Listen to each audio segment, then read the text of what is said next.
Ready?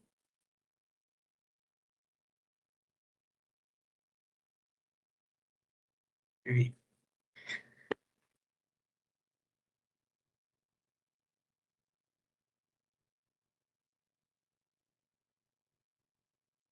Good morning, everyone. Good morning. Good morning. The New Jersey Open Public Meetings Act was enacted to ensure the right of the public to have advance notice of and to attend the meeting of public bodies affecting their interest is discussed or acted upon. In accordance with the provisions of this act, the State Board of Education has caused notice of this meeting to be published by having the date, time, and place thereof posted in the Department of Education, Secretary of State's office, and notice has been given to the State House press corps, the Governor's office, and the State Board agenda subscribers. And as a quorum is now present, the meeting will come to order. May I please have a motion?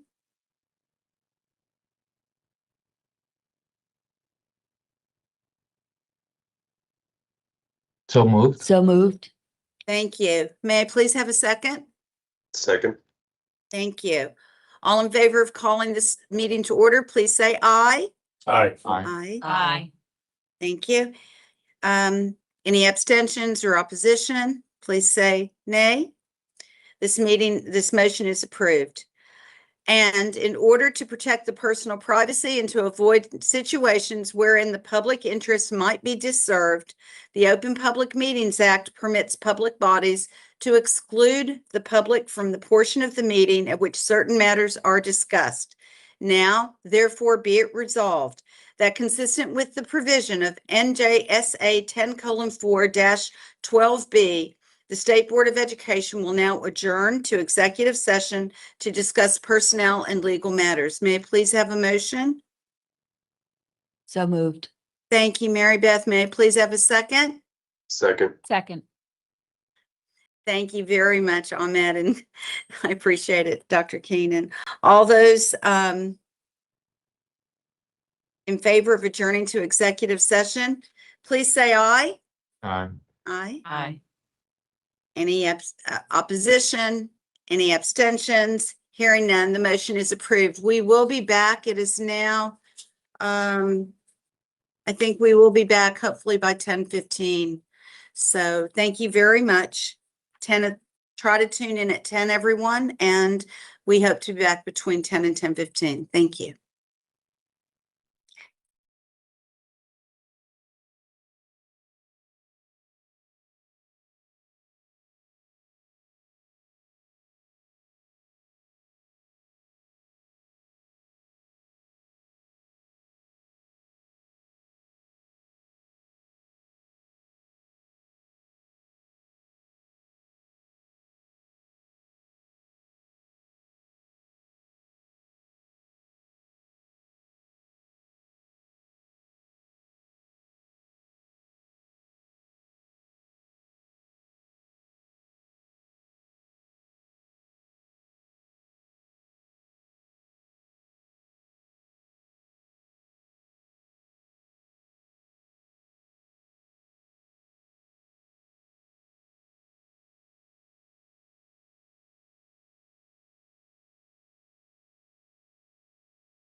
Remember that teacher who changed your life? You could be that teacher in New Jersey. You'll help shape the next generation alongside a dedicated community of educators. New Jersey has some of the best public schools in the country with competitive salaries, valuable benefits, and a solid pension plan. So be that teacher. Make an impact. Teach, Inspire, New Jersey. To learn more, visit teachinspire.nj.gov.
If you're a teacher, you've had students tell you how much you mean to them. And for everyone who does, more feel that way but may not say it. Remember that teacher who changed your life? You're that teacher to a lot of people. Teach, Inspire, New Jersey.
If you're a teacher, you've probably had students tell you how much you mean to them.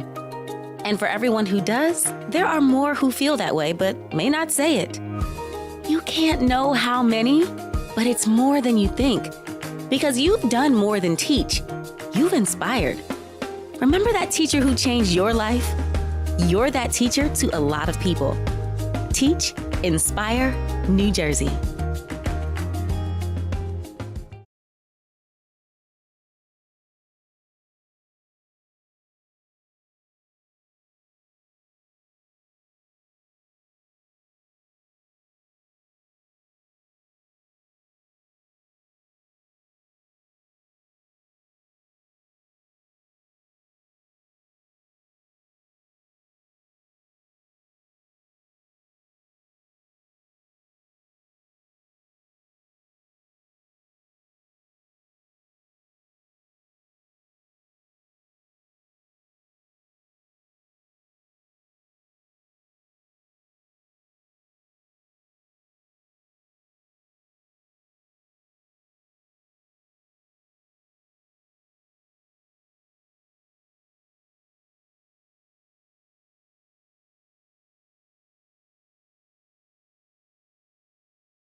¿Recuerda a aquel maestro que le cambió la vida?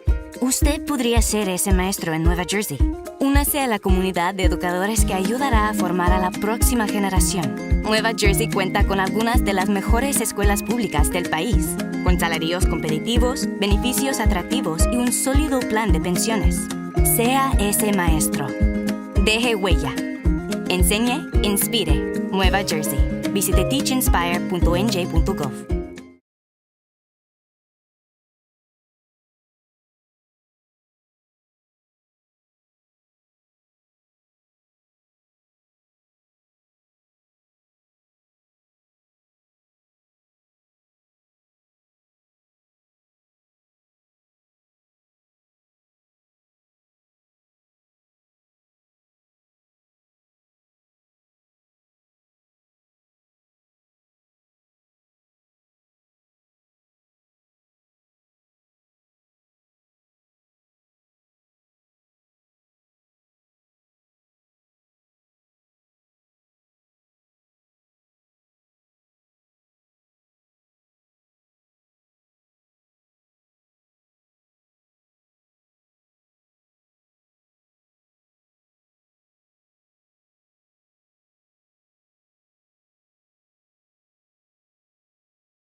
Remember that teacher who changed your life? You could be that teacher. New Jersey has some of the best public schools in the country with competitive salaries and valuable benefits. Be that teacher. Visit teachinspire.nj.gov.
Remember that teacher who changed your life?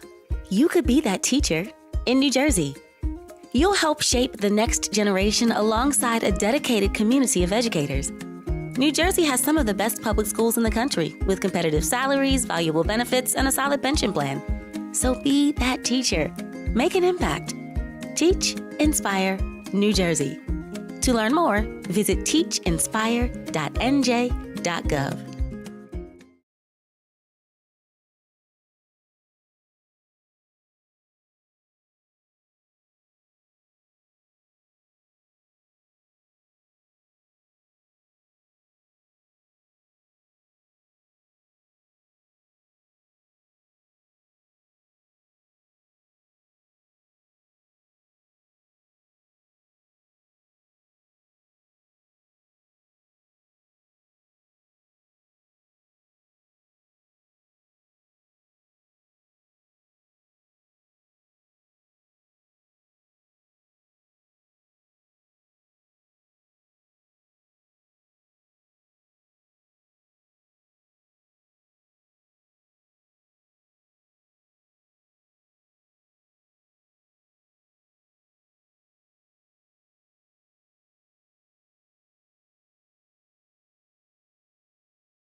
If you're a teacher, you've had students tell you how much you mean to them. And for everyone who does, more feel that way but may not say it.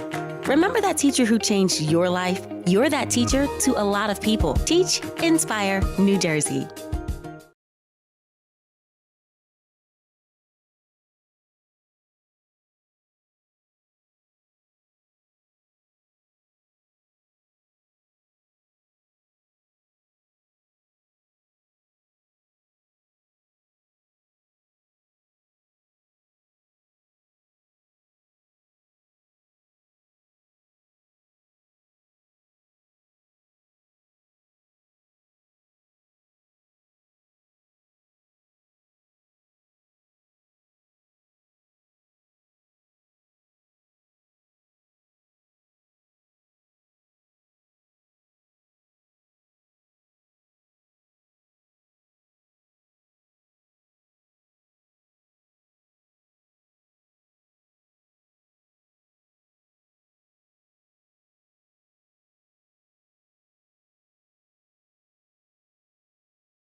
If you're a teacher, you've probably had students tell you how much you mean to them.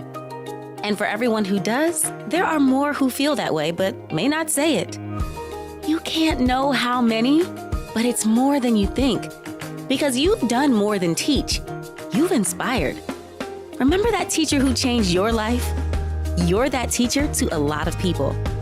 Teach, inspire, New Jersey.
¿Recuerda a aquel maestro que le cambió la vida?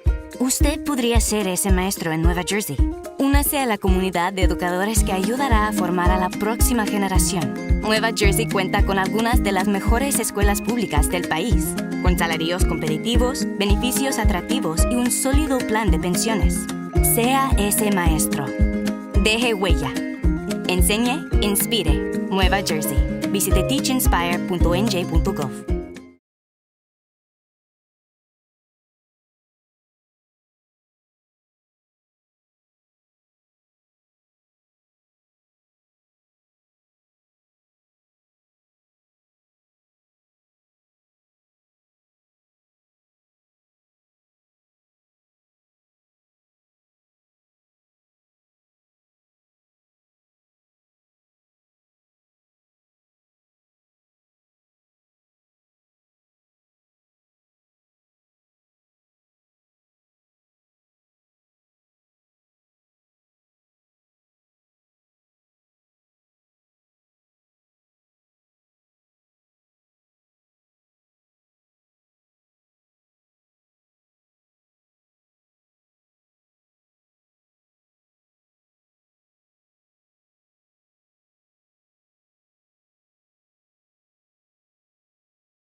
Remember that teacher who changed your life?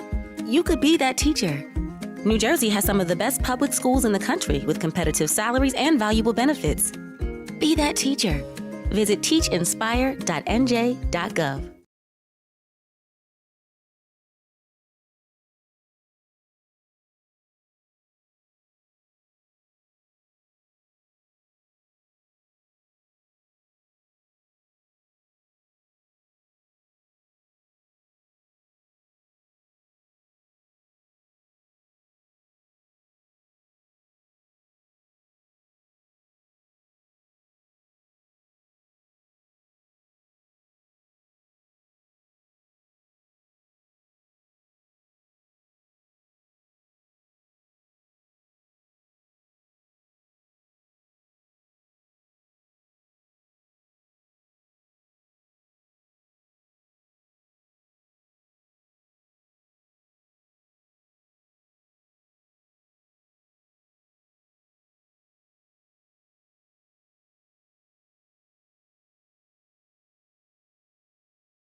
Remember that teacher who changed your life?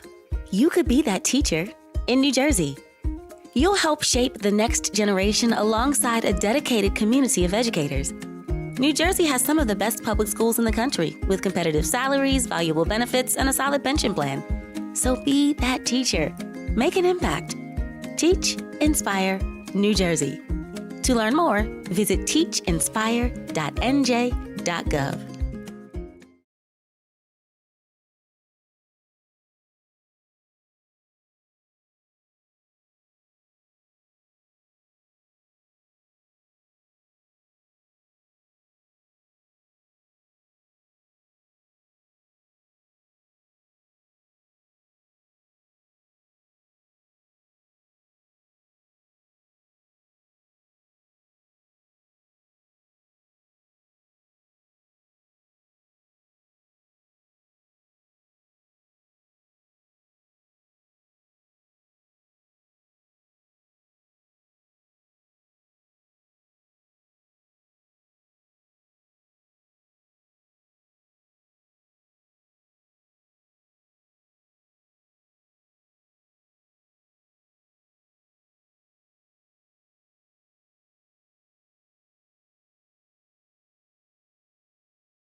If you're a teacher, you've had students tell you how much you mean to them. And for everyone who does, more feel that way but may not say it. Remember that teacher who changed your life? You're that teacher to a lot of people. Teach, Inspire, New Jersey.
If you're a teacher, you've probably had students tell you how much you mean to them. And for everyone who does, there are more who feel that way but may not say it. You can't know how many, but it's more than you think. Because you've done more than teach. You've inspired. Remember that teacher who changed your life? You're that teacher to a lot of people. Teach, Inspire, New Jersey.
¿Recuerda a aquel maestro que le cambió la vida? Usted podría ser ese maestro en Nueva Jersey. Únase a la comunidad de educadores que ayudará a formar a la próxima generación. Nueva Jersey cuenta con algunas de las mejores escuelas públicas del país, con salarios competitivos, beneficios atractivos y un sólido plan de pensiones. Sea ese maestro. Deje huella. Enseñe, inspire. Nueva Jersey. Visite teachinspire.nj.gov.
Remember that teacher who changed your life?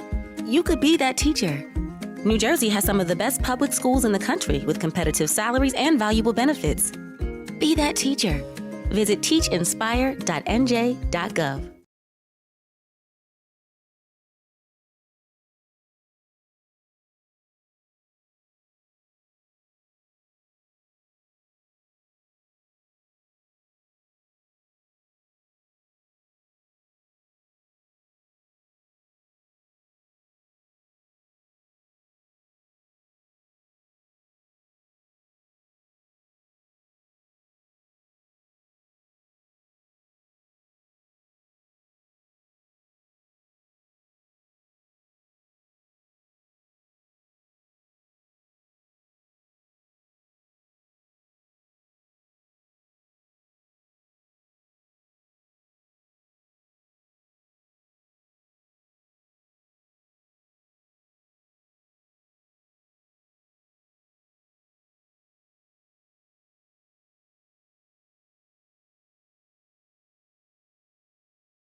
Remember that teacher who changed your life? You could be that teacher. New Jersey has some of the best public schools in the country with competitive salaries and valuable benefits. Be that teacher. Visit teachinspire.nj.gov.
Good morning, everyone.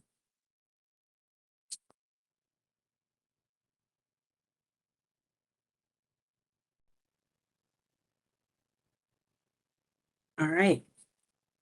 Thank you. And we'd like to resume the public portion of our meeting, please.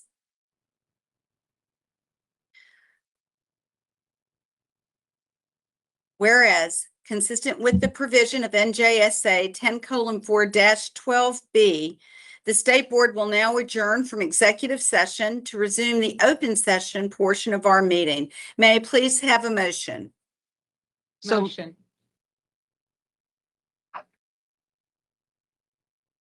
Hold on. Thank you.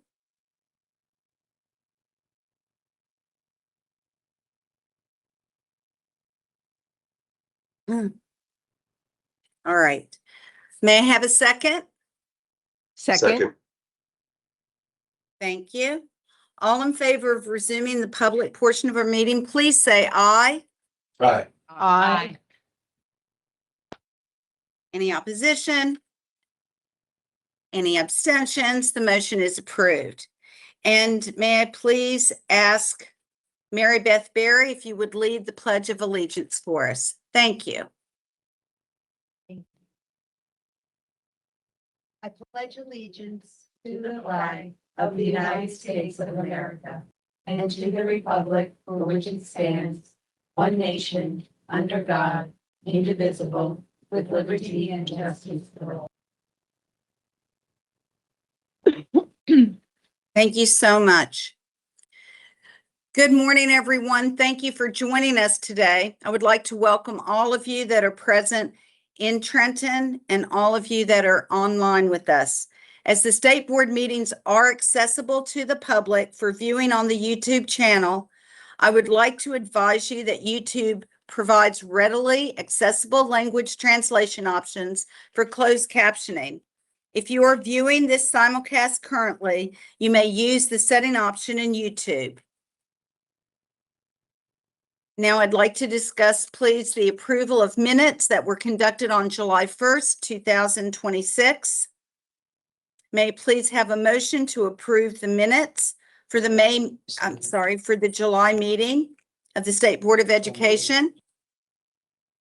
Thank you. Thank you. May I please have a second? Second. Great. All in favor of approving the minutes, please say aye. Aye. Aye. Mhm. Any opposition? Any abstentions? The motion passes. Thank you. There will be no public testimony today as there are no educational topics for discussion. For the month of September, please be advised that the State Board has moved its monthly public business meeting and the public testimony session previously scheduled on September 2nd to September 9th. Additionally, the State Board will also hold open topic public testimony on any educational topic of choice following the conclusion of the September 9th meeting. Now, we have this year's student representative on the State Board. Her name is Amelia Reynolds. Hi, Amelia. She's a rising junior at Collingswood High School in Camden County. Her advisor is Catherine Whalen. If you'd stand up, Catherine, thank you. He's not present, Mr. Goldberg. Okay, thank you. Amelia is going to show slides depicting pictures of her leadership training conference, and she's going to discuss it. Amelia, good morning, and please know that you're welcome, and please go ahead. Thank you. Thank you, President Goldberg, and good morning, everyone. Summer, while a time of rest, relaxation, and fun for students, can also be a period where their enrichment becomes stagnant. Luckily, there are many opportunities for students to take part in fun and empowering learning experiences during the summer. The New Jersey Association of Student Council's annual Leadership Training Conference, or LTC for short, is one such experience. Next slide, please.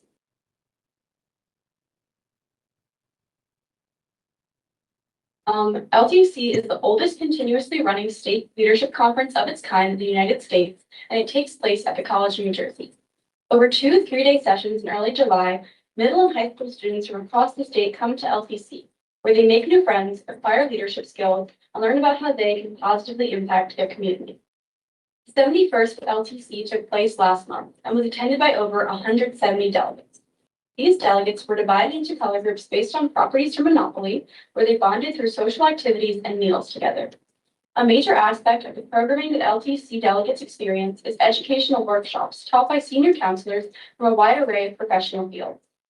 This year, workshops taught delegates skills like public speaking, time management, project planning, and effective communication, with the goal of empowering them to lead LTC, feeling ready to step up as leaders in their schools and communities. Next slide, please. The educational workshops at LTC are balanced out by various social events and activities that take place throughout each session. Delegates participate in friendly competitions at the LTC Games, use teamwork during the Leadership Carnival, and enjoy each other's company at the LTC Dance.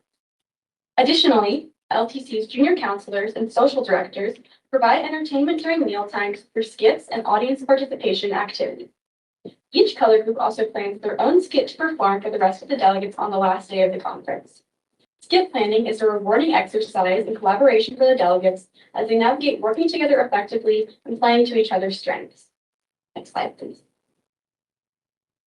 As an NJAC state officer, I was present at both sessions of LTC 2026, where I interacted with a wide array of delegates who, however different from each other, all shared the same passion for student leadership. During the first session, I was honored to take part in LTC Advanced, the program for delegates attending the conference a second time. LTC Advanced takes a more in-depth approach to leadership training, with delegates applying the skills they acquired from their first time at LTC and preparing a specific project to bring back to their school.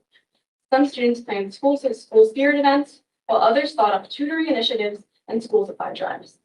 I am incredibly impressed by the creativity, kindness,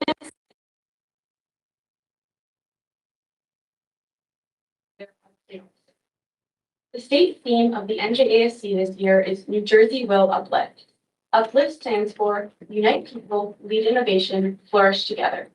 At LTC 2026, a diverse group of delegates, united with one another despite their differences, led innovation with their hard work and great ideas, and flourished together, growing as student leaders in a way that will make a true impact all across New Jersey. Every student should have the opportunity to feel empowered as a leader, and LTC is an amazing social and educational experience to do exactly that. Thank you.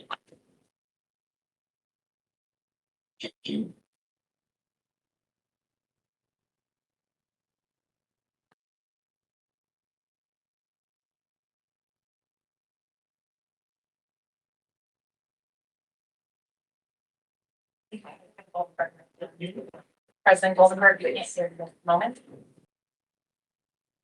Thank you. Sorry about that. I was saying it sounds like a wonderful organization and that you got a lot out of it. And I'm sure you brought lots to the people around you who were also learning and discovering how to become great leaders. So I'm very excited to hear about that. I'm sure some of our other board members would like to weigh in, and the commissioner. Thank you, President Goldenberg. I'll jump in and say thank you. Thank you, Amelia. It sounds like a very productive summer. And while your advisors might hear, please, you may have a family member who has joined you today if you'd like to acknowledge them. My dad, Jamie Reynolds, is here at the back of the room. Very happy. Excellent. Thank you. I would just like to ask a quick question. I love the LTC training. I think it's such a great opportunity and so nice of so many students to give up part of their summer to do that. How are you selected to participate in the LTC training? So anyone can participate in LTC. The NJAC is a very open organization, so you don't even have to be in student council at your school. Anyone can register, any student from actually we had students from outside of New Jersey register this year. So very open. Last year I went mostly because I was interested in developing more as a leader and advancing my skills to bring back to students. I think that's great, and I think it's such a wonderful opportunity for young people and your age to really think about leadership and want to be more involved in your schools. So congratulations. Thank you.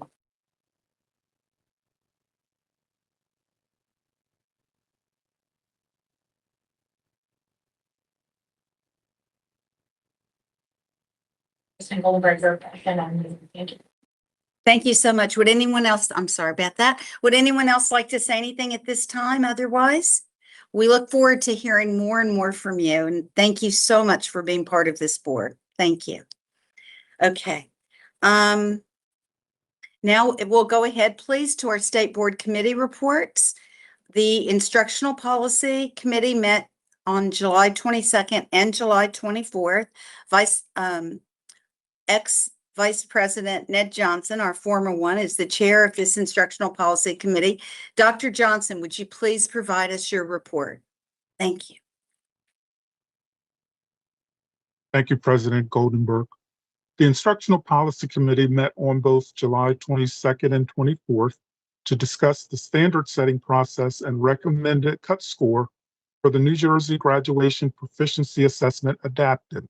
As the resolution to adopt this cut score is on today's agenda, I will forego my committee report at this time. Thank you. Thank you very much. We also had a petition for rulemaking from Robert Goodman. The state board received this petition. He's the executive director of New Jersey Center for Teaching and Learning. The petition requested that the state board amend NJAC 6A:9A to restore rules as they existed in NJAC 6A:9A-56 prior to being readopted with amendments in 2023.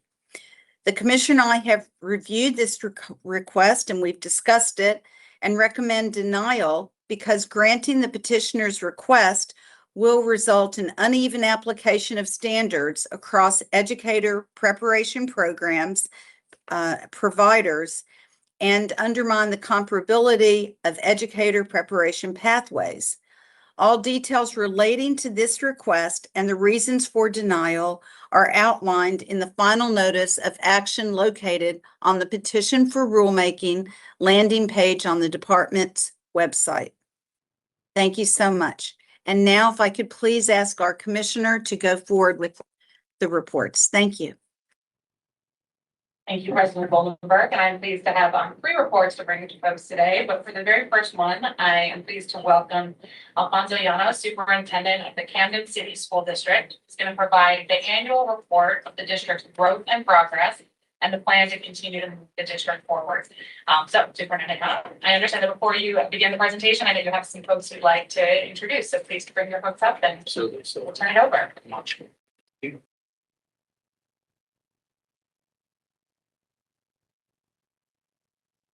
Not trusted with the clickers. It's a good thing I can't talk.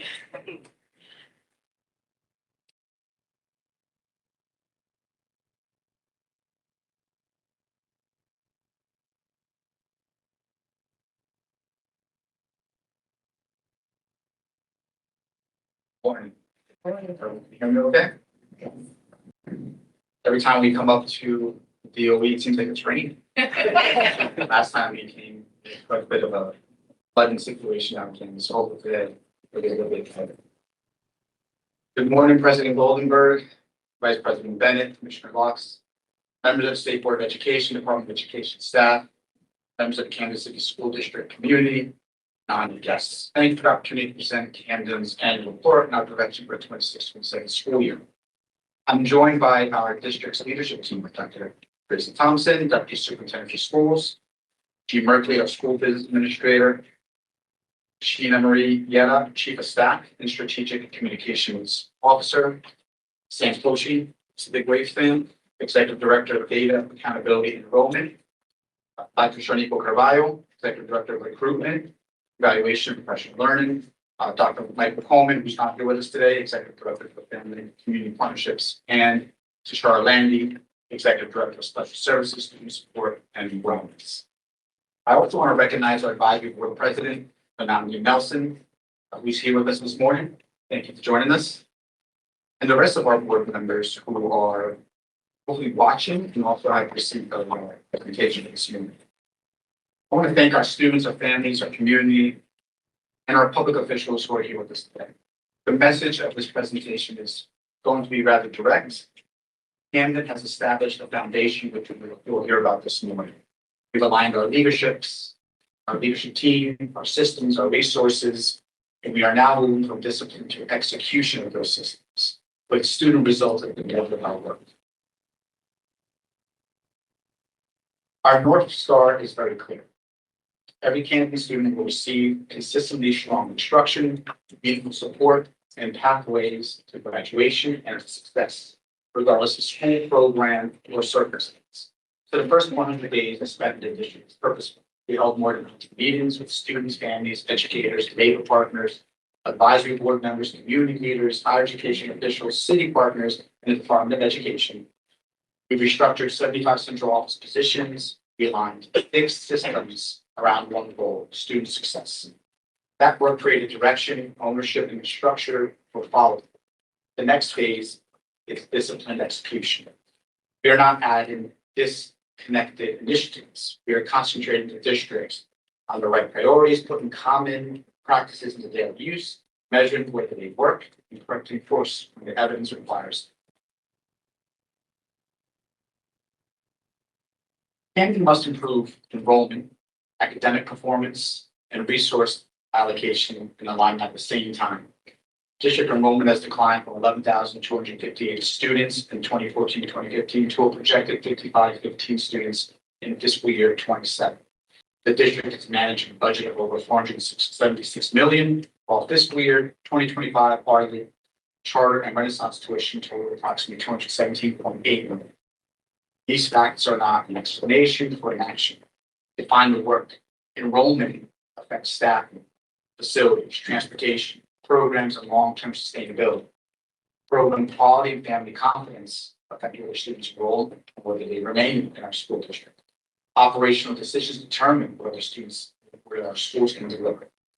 Our response, therefore, cannot be fiscal only or academic only.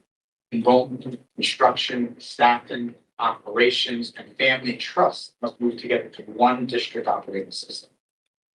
The first 100 days produced the structures needed for implementation. We established the Camden education framework, redesigned central office leadership around student outcomes, developed school staff, and began building district-wide performance measures and data governance standards.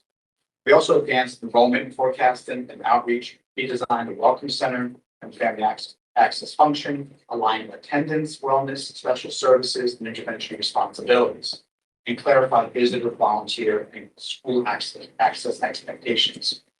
These actions respond directly to what the stakeholders told us in these first 100 days. We heard that the district, that what they want from the district, they want focused, responsive, accountable, and student-centered organization. And these are not separate projects. They are connected parts of one redesign. The next test is whether these structures are used consistently, improve school support, and produce better results for our students. The Camden Education Framework is our district-wide operating model.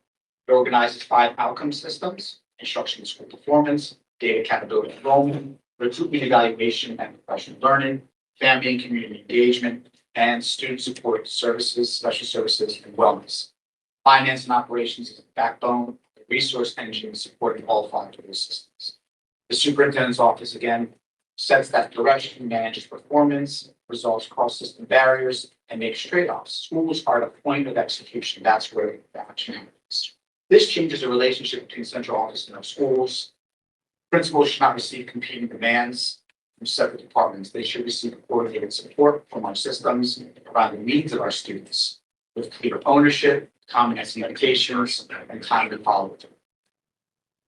We developed a superintendent's executive compound, which concentrates the district on 6 measurable outcomes, priorities: strong core instruction and accelerated achievement, attendance, elongate and barrier removal, effective leaders and staff, enrollment, family trust and community partnership, reliable data and performance expectations, and management and aligning resources and reliable operations. Each priority will have a verified baseline, improved target, interim milestones, and accountable executive and cross-system commitments. We will not present unverified estimates as promises. The appendix of the executive compact outlines and identifies 23 operating deliverables that convert these priorities into a content playbook. School planning tools, data guides, and review process. Weekly cabinet execution meetings, monthly school staff departmental reviews. Quarterly district performance reviews, and the annual budget cycle create the cadence. Our standard is demanded by design. Our document is not implementation. The work that is completed only when it is approved, communicated, embedded into machines and tools, and used by our reviewers, monitored, and improved from evidence. Dr. Thompson will take the next slide. As the superintendent.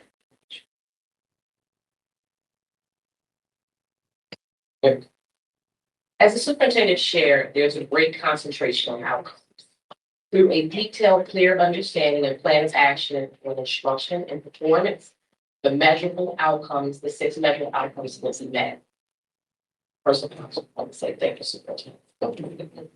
Instruction and school performance is the academic engine of the framework. It owns the quality and coherence of teaching and learning, principal supervision, and school performance. Our work must and will be visible in the daily student experience through grade appropriate assignments, high quality instructional materials you'll hear about shortly, effective teaching routines that will be consistent and uniform, meaningful student work, which will be the evidence for us, timely assessments that you can review and do some extra modification or addition to instruction and support when learning is all on track. Our commitment for the 2026-27 is a strong, knowledge-rich instructional core for every student and a coordinated response when students need more. Our highest leverage academic strategy is a coherent K-8 Tier 1 core in ELA, English Language Arts, and Mathematics. Tier 1 is the rigorous, standard-aligned instruction every student receives every day. We know intervention cannot compensate for an inconsistent period.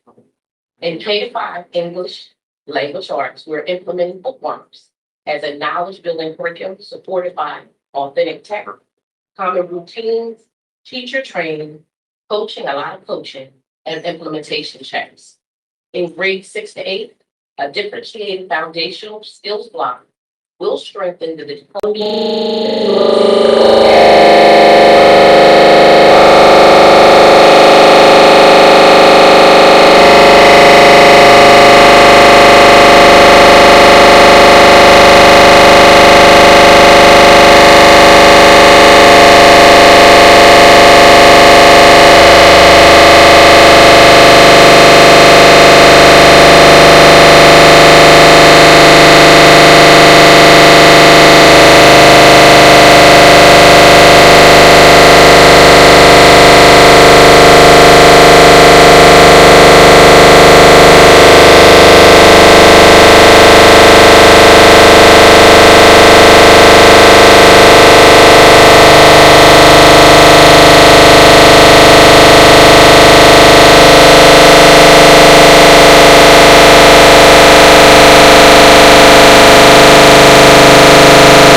assign support and owners, and verify follow through. The purpose is not just to have another meeting. It is faster, better action for our students. Thank you, Dr. Thompson. Data accountability and enrollment is Camden's intelligence system. That's one of the 5 systems that we've revised. It gives leaders accurate, timely information. It gives families a clear path to access, enroll in, and remain connected to our public school system. This system connects 2 main responsibilities that must reinforce one another: performance intelligence and enrollment execution. The standard is not how many parents or how many, the standard is not how many reports we produce or how many events we hold. The standard is whether leaders act sooner, whether barriers are resolved, and whether enrollment, retention, and family confidence improve. Enrollment is a shared outcome. Data and accountability owns the strategy, the forecast, and measures in the review cycle. The family and community engagement team owns the family experience and communication, and schools deliver that experience every day. Enrollment connects family access, school experience, and district sustainability. We have reviewed long-term trends and budget implications, identified registration pain points, advanced welcome center planning, and placed enrollment in the district's performance cadence. For the 26-27 school year, we will establish school-level enrollment and retention aims grounded in forecasts and facility capacity, publish a centralized registration manual and service standards, and coordinate multilingual outreach and citywide enrollment calendar, and track the full process from inquiry and application through completion, conversion, and retention of our families. We will also close the loop with our families. The district has identified students who have left our schools, and our teams will contact those families to understand why. Separate the factors that we cannot control from those we can, and change district practice where needed. The same discipline applies to performance data. A common KPI, key performance indicator, dictionary will define each measure, the owner, the source, the frequency, and the use of that data point. Previously chronically absent students can be identified before school even begins, so we can start our outreach to them and support in the opening weeks of the school year, not after the pattern is reestablished. Our legacy is shaped by the people who we hire, we support, we develop, and retain to serve our Camden students. The recruitment, evaluation, professional learning team, they are the people system. It connects workforce planning, hiring, onboarding, certification, evaluation, professional growth, retention, and leadership succession. Its success is measured by the quality and stability of the adults in our schools, not by the volume of human resources transactions. This system also provides the structure for educator learning with business and industry, so those experiences lead to stronger classrooms, instruction, and clearer connections to local careers. Our people strategy connects staff and accuracy, meaningful feedback, and job-embedded learning. Workforce readiness begins with verified demand by school, role, and certification, approved positions, assignments, recruitment, onboarding, vacancy reduction, retention, hard staff pipelines, and succession planning must align with enrollment, school models, and available resources. Evaluation must strengthen performance. We will implement the Danielson framework for teachers, the 2022 version, and NJPEPL for school leaders. Improve educator calibration and evidence quality, and require timely, actionable feedback. When performance concerns arise, support and accountability must be connected. Professional learning will be tied to instructional priorities and followed by evidence of application.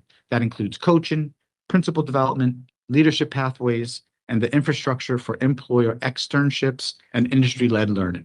Learning is valuable when it changes practice. Family and community engagement is Camden's access and trust system. It defines the family experience across enrollment, school communication, engagement, issue resolution, and partnership. Our promise is straightforward. The district will be easier to navigate, more responsive, and more accountable for follow-through.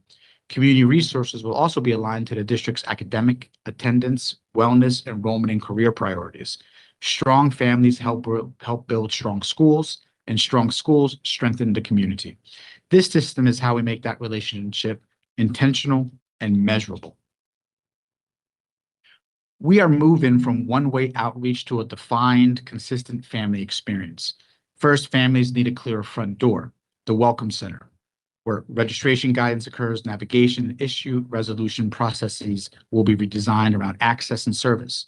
Second, schools will work from common expectations for relationships, communication, responsiveness, and feedback. Third, information must be accurate, accessible, and multilingual across the channels that families use.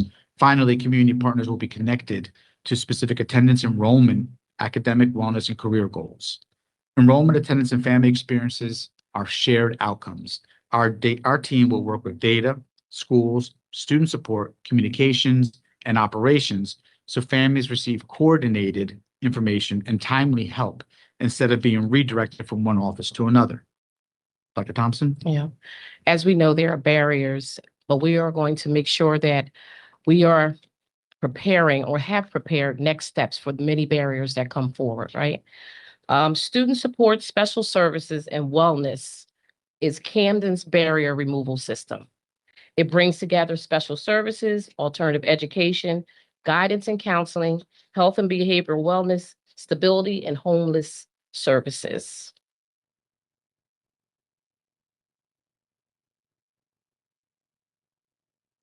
Each area has a distinct expertise, right? Out of the 5 areas, barrier removers, that each one has a distinct expertise.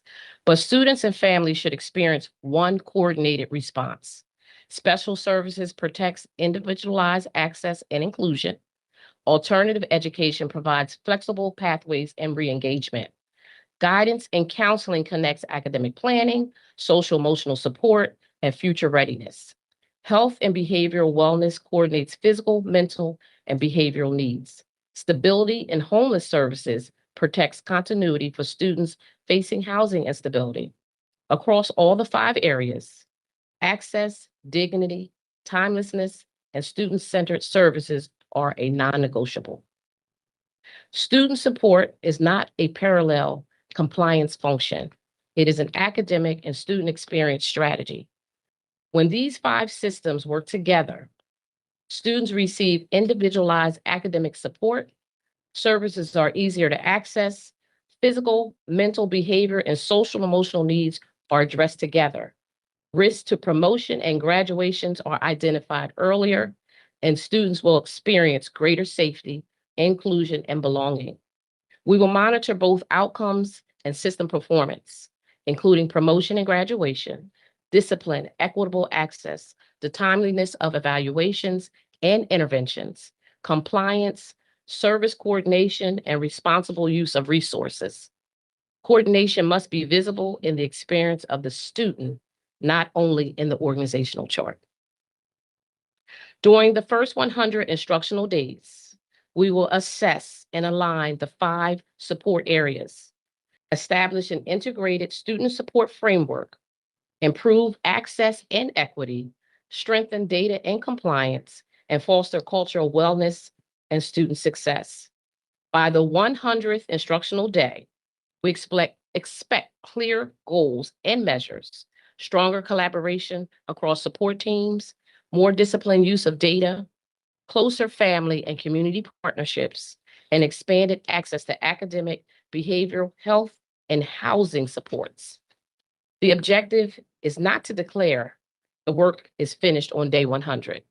It is to establish a functioning foundation that can produce lasting gains in learning, wellness, graduation, future readiness, belonging, and safety. Finance and operations is the resource engine that makes the framework executable. It is not separate from strategy and is not a back office appendix. Staff and budget, grants, procurement, facilities, transportation, technology, service reliability determine whether schools can carry out the approved priorities. The role of the system is to align people, time, funding, technology, and operations to student outcomes while maintaining strong fiscal controls and long-term sustainability. I will now turn the presentation to our school business administrator, Jean Merkley, to explain how that standard will govern our resource decisions. Thank you, Superintendent Yana. Good morning, State Board. Fiscal stewardship begins by connecting every material commitment to an approved priority and measurable result. We will trace spending, staffing, contracts, and positions to school needs and district priorities. We will model enrollment, charter, and Renaissance tuition, staffing, and recurring commitments and future year exposures. Federal, state, and other grant funds will have a clear allowable purpose, owner, milestone, performance measure, and closeout evidence. The resource test is consistent. What result does this advance? What are the full cost, duration, and dependencies and future commitments? Can the system absorb the work and the quality and compliance? What evidence will determine whether it continues, changes, or ends? What lower value activity can stop, shift, or be delayed? That discipline will guide our review of stipends, contracts, programs, reoccurring services, and help direct the greatest possible share of resources to students and schools. Operational reliability is a condition for teaching and learning. Transportation disruptions, delayed purchasing, unresolved work orders, technology outages, weak position controls, open audit findings, all affect the school's ability to serve students. For each service area, we will establish a verified baseline, an owner, a realistic target, and evidence of closure. The scorecard will track budget to priority alignments, position accuracy, procurement cycle times, contract accountability, facilities readiness, work order completion, transportation reliability, and issue resolution, technology access, uptime, security, and response time, and audit corrective actions. This work also includes discipline capital coordination for the upcoming Eastside High School, the Riggs demolition, the Camden High Fieldhouse work, the Sharp School rehabilitation. We will maximize available E-rate resources, review bus routes annually, monitor vendor performance, and prioritize operational issues by their impact on students.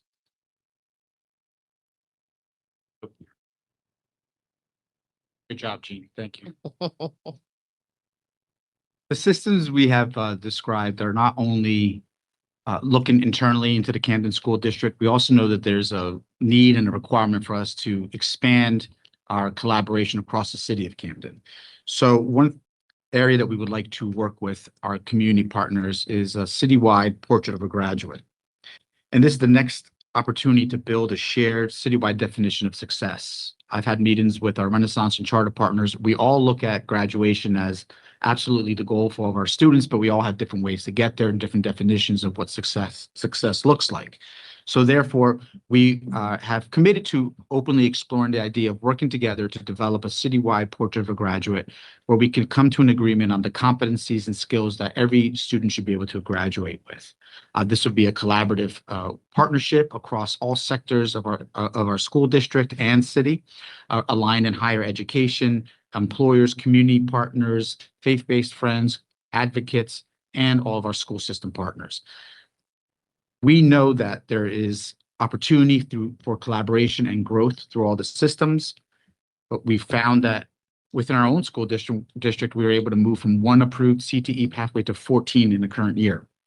So the portrait citywide will help connect those pathways across all of our systems, the academic core, student supports, and broader citywide expectations into one promise for students is an amazing opportunity to work together. And it's an exciting time to have an agreement to move forward and find ways to collaborate.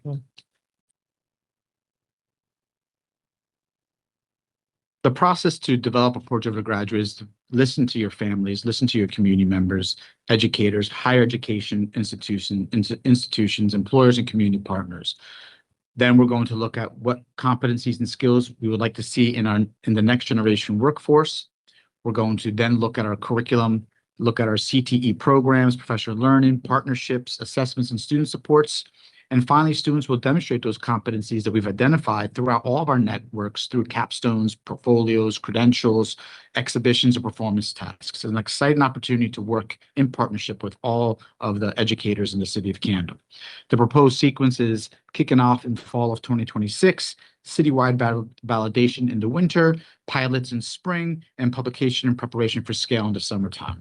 The timelines will be finalized with the participating schools and sectors, but the expectation is that the portrait can help shape what students learn and experience regardless of what school you attend. Industry-aligned professional learning can also help teachers connect academic standards to Camden's high opportunity sectors.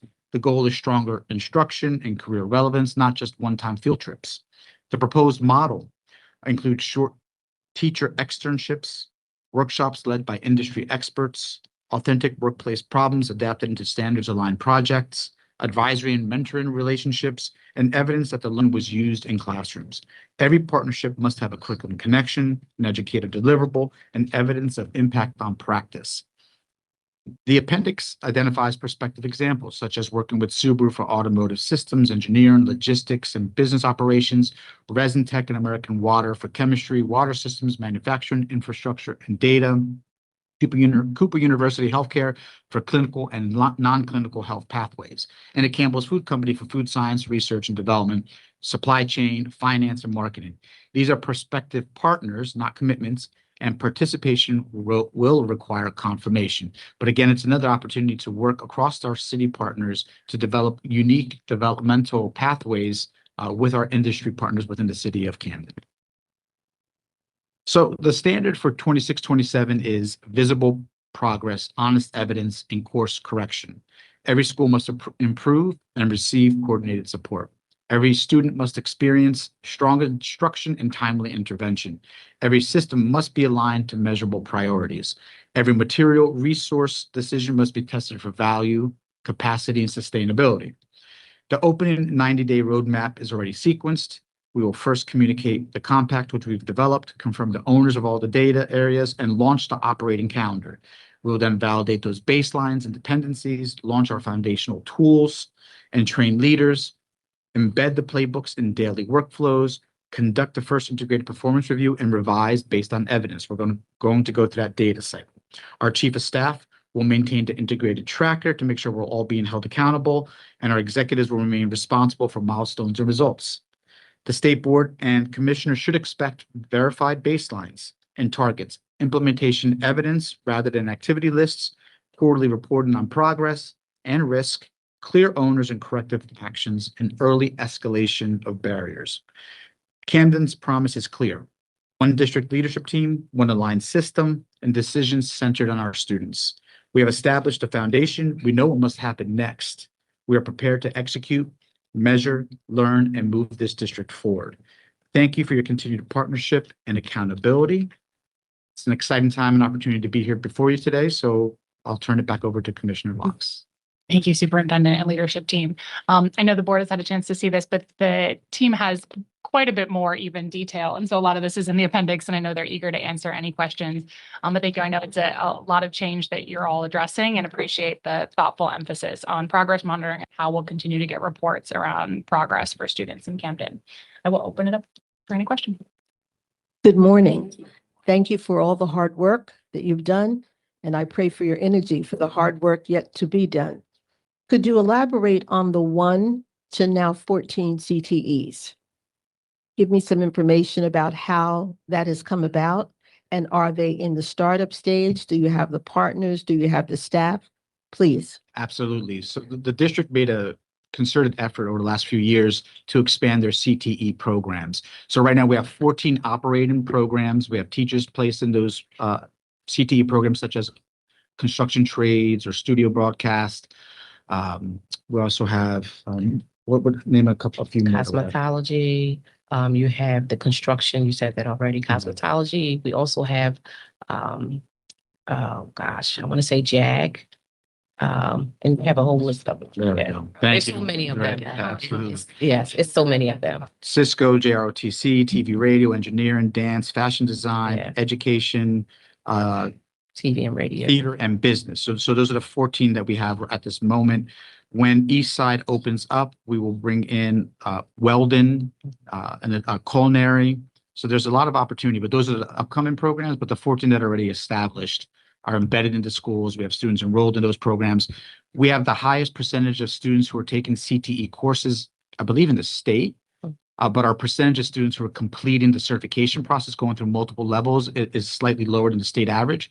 So we're looking to find students who are interested in, let's say, construction, but then commit to doing construction and trades 1, 2, and 3, right, so they can receive a certification, right? So we want to raise that level of completers But we do have a wide level of access. And the next step is then looking at middle schools, so we can start to embed some of our CTE program at the middle school level, so students have exposure. So by the time they get to high school, they have an idea of which pathway they want to take. If it's JROTC and service, wonderful. If it's culinary or cosmetology, we want completers. So this way they can leave with a certificate that they can then use, at the next level of their education. Thank you very much. Thank you. That's great. How about any other questions from board members? So Thank you. I see I'll jump in. Arcelia's ready. Yes. I will start. So, oh, please go ahead. yep. Arcelio, are you ready? I am, but I could yield the floor to you since you started. No. So why don't you go ahead and I'll follow a follow-up question. No, go. Okay, I'll defer. Okay, great. Thank you. Apologize if there's any background noise here. Superintendent Yano, congratulations on the progress you've made in Camden, and thank you very much for this complete and comprehensive report. In my nearly 20 years on the state board, I can't remember a report that strongly emphasized the support and family engagement in terms of the school districts prioritizing such a aggressive effort around family engagement and student wellness. And so you mentioned earning family trust. Again, in my time with the state board, I can't remember a presentation that emphasized the importance of the family role in ensuring that the family has a great experience with the district. That being said, could you share with the board your thoughts on how are you going to measure your progress in terms of earning that family trust? And certainly, as you pointed out in the first couple of slides of your presentation, your enrollment was reduced from 11,000 to about 5,000, and that's primarily due to the increased number of charter schools and Renaissance schools in your district. And maybe enrollment will likely be a data point, but what other points of data has there been a benchmark in terms of family engagement and family trust with the district? So I'll pause Thank there. you, sir. Thank you for the question. So priority number 4 for our district is, families can access the district easily, make informed choices, experience responsive service, remain connected to schools, and view Camden City School District as a trusted partner. Trust in our school system is something that we need to develop. We need to have excellent relationships with our families. We know it is one of our challenge areas. So some of the core measures, as you asked, will be enrollment. Again, if parents are enrolling their children in our schools, it's because they trust us to take care of their children. After enrollment, that's not the end of it. It's retention. What percentage of those students actually stay in our schools and for how long? That is something that Sam Koshi and his team will be monitoring very heavily. That's one of our baseline data measures. Also, registration completions. How many families register in the district and how long does it take them to register?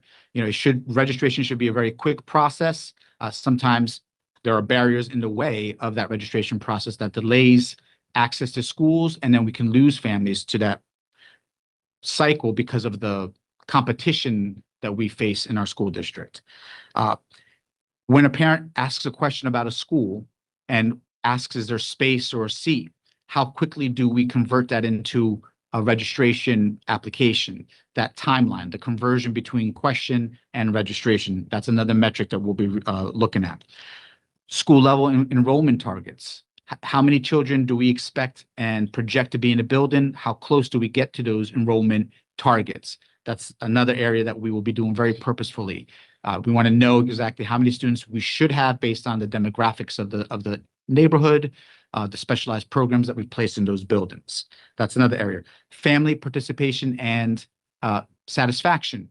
We'll have a lot of measures around how many families participate in the PTO, school events, but then also following up with surveys and data, hard quantitative data as far as, are you happy with your current placement? What things could we do better? So we'll be looking at that. And also on the qualitative side, collecting a lot of information from one-to-one interactions from our enrollment team, our welcome center on, what are the barriers that are getting into the way? Why did you choose a different school? So there's a lot of conversations that have to happen around the reasons that we control and those things that are outside of our control level.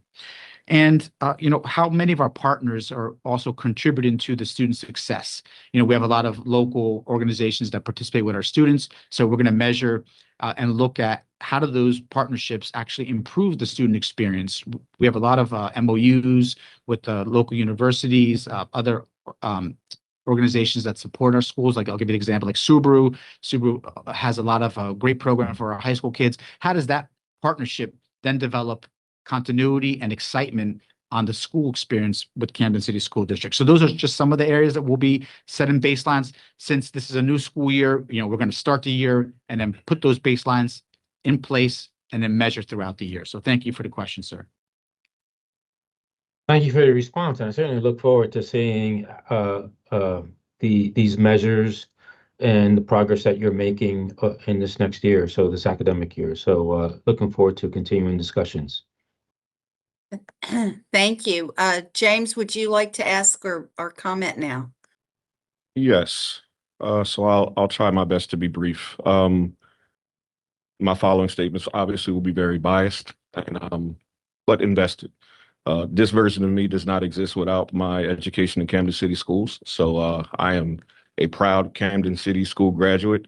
So I want to lead with that. Two things. One, the CTE programs. I love that, but I hope that that is not circumventing the opportunities for higher education exposure. We know the corollaries between access to higher education, earning potentials, life outcomes, all the things. Camden has one of the lowest per annual incomes in the state. I think we're around like $32,000 a year, one of the lowest in the state. So we know that higher education offers higher earning potential. So that I'm hoping that the CTE programs, though I know trades and other occupations are in great need, but higher education is I hope that that's not circumventing that. The second piece is myself, the commissioner, and you, superintendent. We have a very unique tie. We all started on the exact same day. That's right. Right. So our systems, we are looking to improve, and we inherited systems that needed improvement. But from a process improvement area, 13 years of understate control, that's like 13 years of being under like a PIP or a supervisor, and you put an employee on a PIP.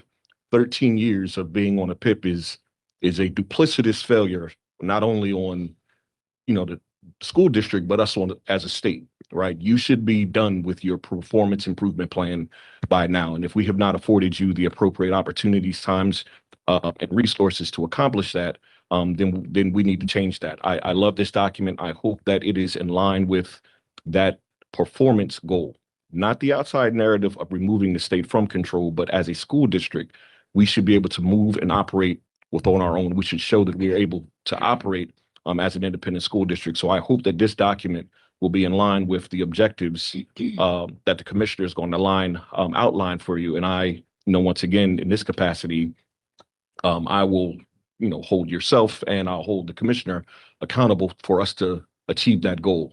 This should not just be to continue the school district to improve, but we should have a pathway of removing it from state control. 13 years, to my recollection, is the longest current running. Is there another school district that is longer than 13? Not current. Yes. So that's a problematic title that I do not want my city to maintain. So I offer that, one, with my support, and two, just going back to that CTE police piece. I hope that we're also offering young people an understanding of pathways to higher education. Obviously, going back to the $32,000, I know that there's a lot of financial barriers. Higher education, like everything else, is becoming more and more expensive. But I don't think that should abdicate the responsibility of the school district from letting students know, because there's a lot of potential there. I know Dr. Thompson, and very well, right? So there's more Dr. Thompsons in your schools, right? There's more of me. I know Sheena, there's more of individuals like that in these schools. So how do we prepare them to be that next version? Because the next superintendent, my expectation, should be a Camden City school graduate. They should have went through that path and should be able to sit at that table and afford and testify to the amazing education that this school district provided them and how it put them in that position to be there. So I offer my support, but also my very critical eye and my expectation of one, being invested in the school district, and two, the responsibility not only as a resident, but as a member of the board. So thank you for the presentation. We'll talk soon. Thank you. Thank you.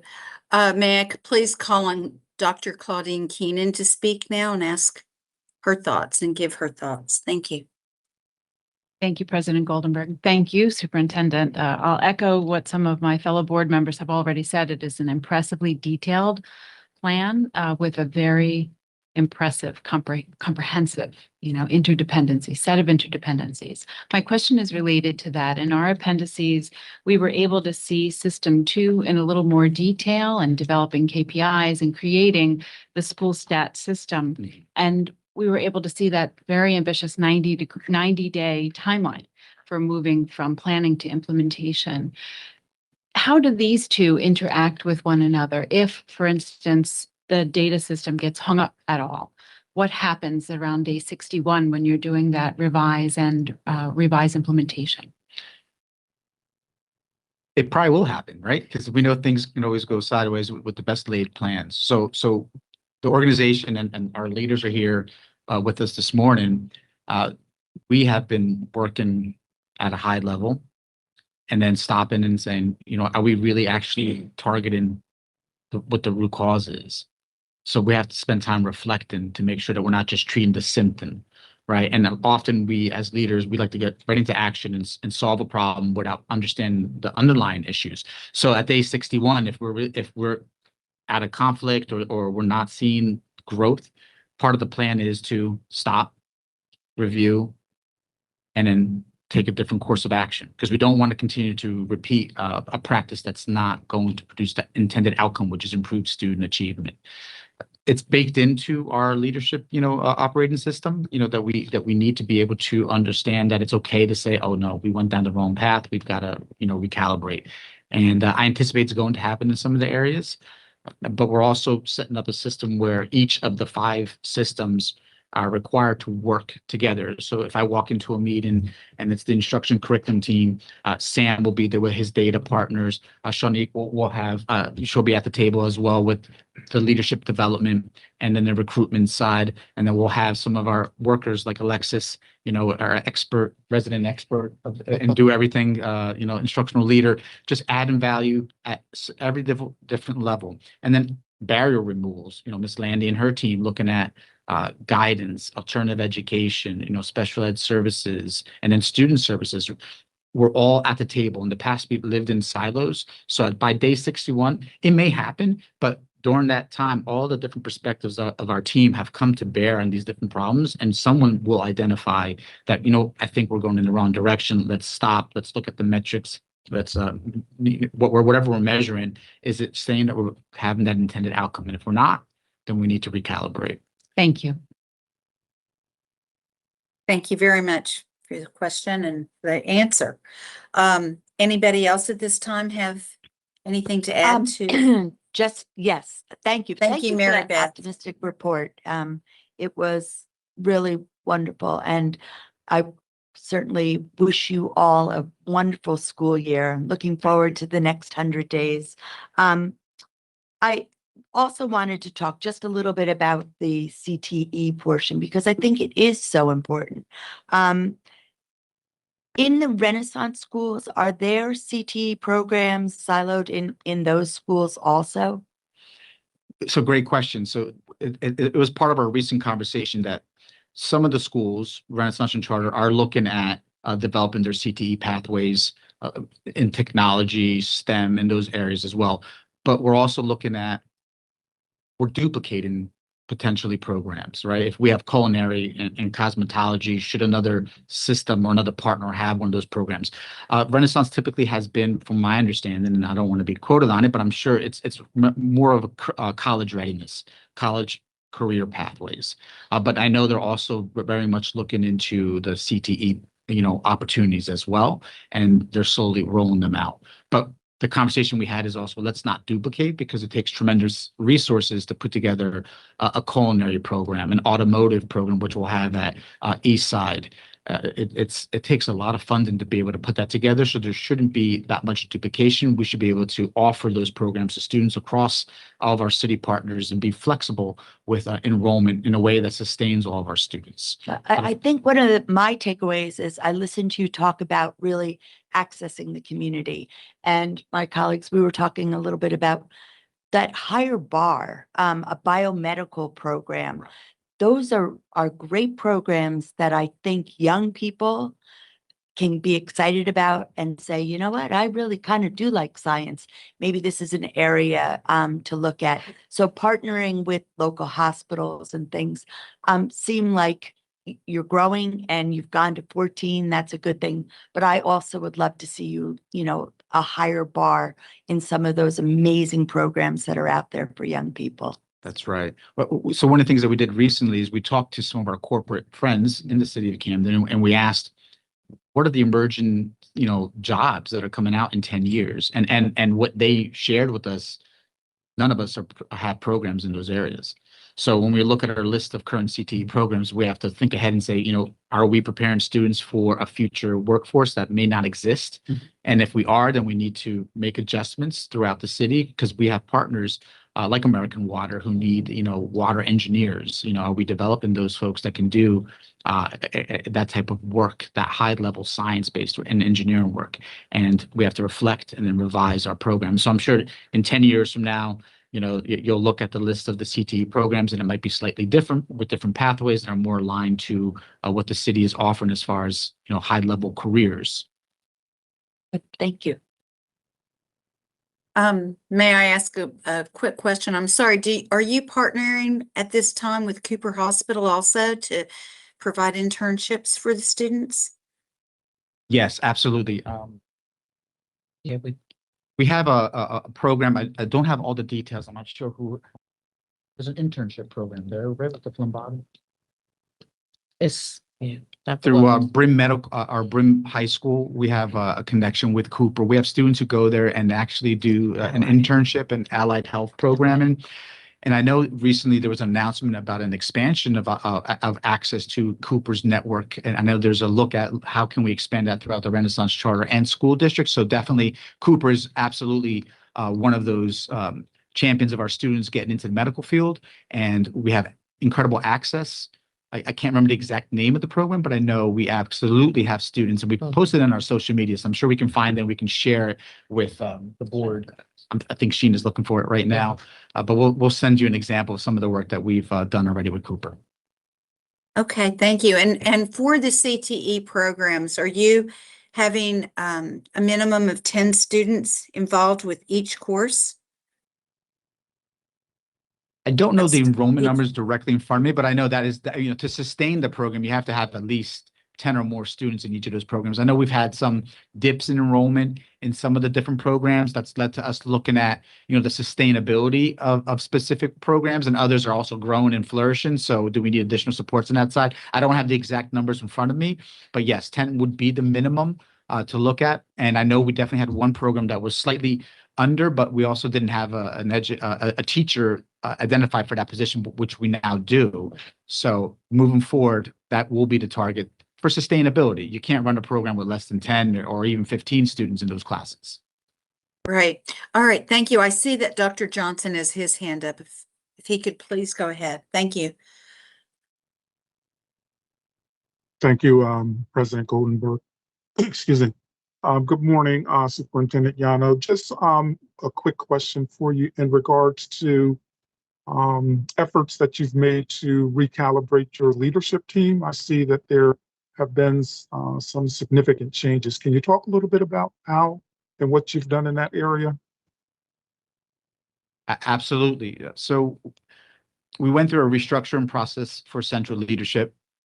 We advertised the positions widely, looked at internal folks like Dr. Thompson to my left here, who we promoted into the deputy superintendent position so she could share her deep knowledge of the city her understanding of the networks that exist already, and then also her work with a new employee who we brought in, Rakia Reed, who will be the direct supervisor of principals and school leaders. So we went out and looked for the best and the brightest. To my right, we have Gene Merkley, 27 years, I believe, as a business administrator, one of the gurus in business. I'll say that here. I'll never say it again, but I don't want him to get too big of a head. But he's been amazing coming in and looking at our finances, because we have to have a sustainable long-term growth plan.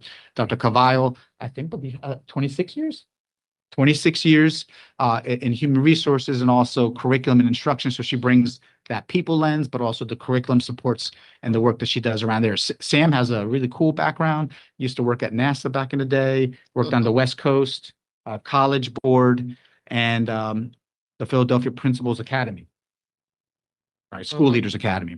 So just the amazing backgrounds that these folks have, bringing it all to bear, and everyone is doing 3 jobs basically, right?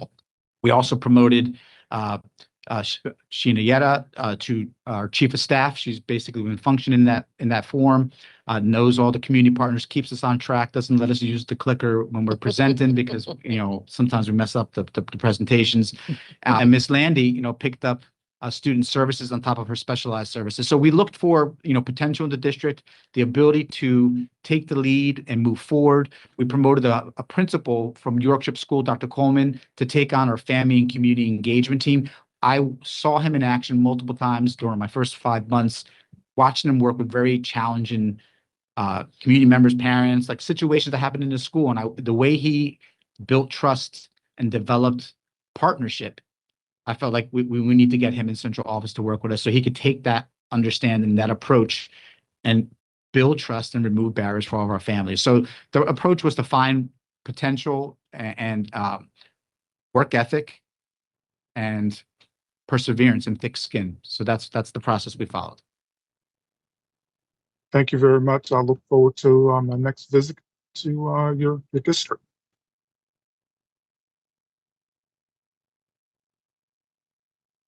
Can I add one more thing here? Yeah, just I don't want to belabor it, but so with Cooper Hospital, we're working, developing pharmacy techs and patient care. At Virtual Health, we have an EMT program and phlebotomy. We have 10 to 12 students in our CTE pathways right now. So just going back to that CTE question.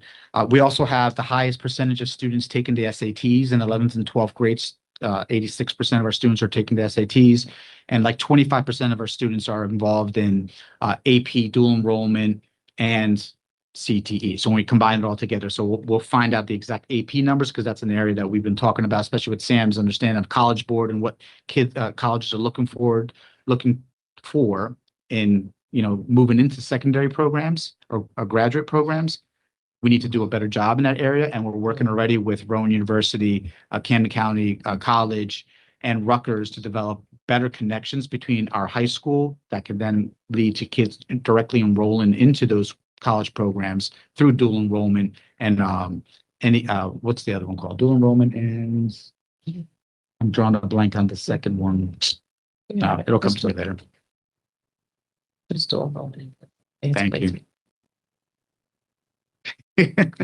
President Goldenberg, you're just on mute. I believe you're trying to. Thank you very much. I believe that Board Member Pena may want to ask or make a comment. Yeah, thank you, President Goldenberg. I just wanted to piggyback, and you just mentioned it now, the dual enrollment. I'm a firm believer in CTE, and I see what it does for families, what it does for students. I got to tell you, I'm scared when I have to call the plumber. So they do have the opportunity to really expand and really grow that as a business, but they need those skills. They need to know about inventory and how to manage a business. So with your CTE programs, do you have any affiliations with the community colleges for perhaps a pathway that they can continue, or maybe a dual enrollment? That's one question. And then the second one I wanted to ask, I remember from our presentation last year that I was struck by the transportation costs of Camden. So you didn't touch on that, but I was just curious, has it gotten better? Gene's been waiting for a finance question. He's been prepped on that. So do you want to start there? Yeah. Now I know why I'm here. I spent 15 years as a BA for the vocational school in Cumberland County. So I welcome all those questions on CTE because I know it very well. Anyway, on transportation, we did go out to, we revised all of our enrollment numbers by school buses and our routes. And we did recently go out to bid and we actually saved $3 million just by realigning our routes in the district.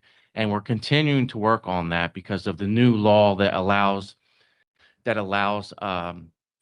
drivers that don't have a CDL to transport less than 8 students. So we're working in that direction now. So basically, I haven't discussed this with the superintendent, but of that $3 million, I'd like to invest some money in some of the vans so we can start busing some of our kids that go to private schools or disabled, so we're not paying these high costs for transportation. So it is a difficult issue in Camden regarding transportation, but we have made some strides in that area, and we're going to make more strides in the near future. And I was going to say, good luck finding the vans to purchase. That's the other side of it. Do you, I don't know if I'm allowed to ask this, and so how much are you spending or am I allowed to ask this here? Yeah. How much are you spending? I know you said you saved 3 million. It was Yeah, I don't huge have numbers. I don't have the exact number on everything. Just on that route alone, we went from $9 million down to $6 million. So we also run some of our own routes, so that's not part of that. But instead of writing a check for $9 million to a vendor, it's now $6 million. So that's just one example. And do you, I don't know if parents would be interested, they may be aid in lieu payments where they can maybe transport children rather. Yeah, there is contracts with parents, and the state dictates what that is. It's somewhere in the neighborhood of $22,000 or less.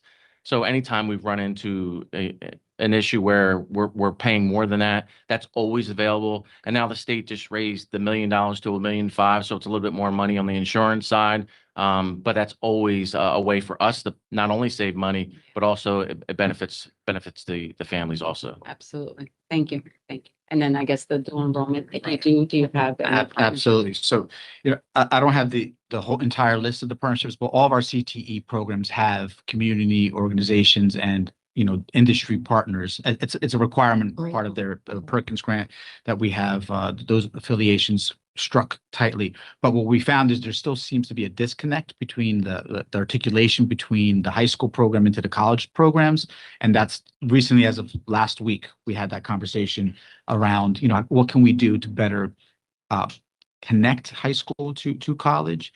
And also, how can we embed, and this is with Camden County College, how can we embed some of their instructors into our high school so the kids can get credit for those prereq courses that eat up their financial aid when they go to college? So we want to find a way, an opportunity. We're working it out, the details of how that would work to provide, like the courses that, like the algebra courses that kids have to retake before they can get into their credit-bearing courses. We're looking at that very closely, and Camden County has been an excellent partner on that.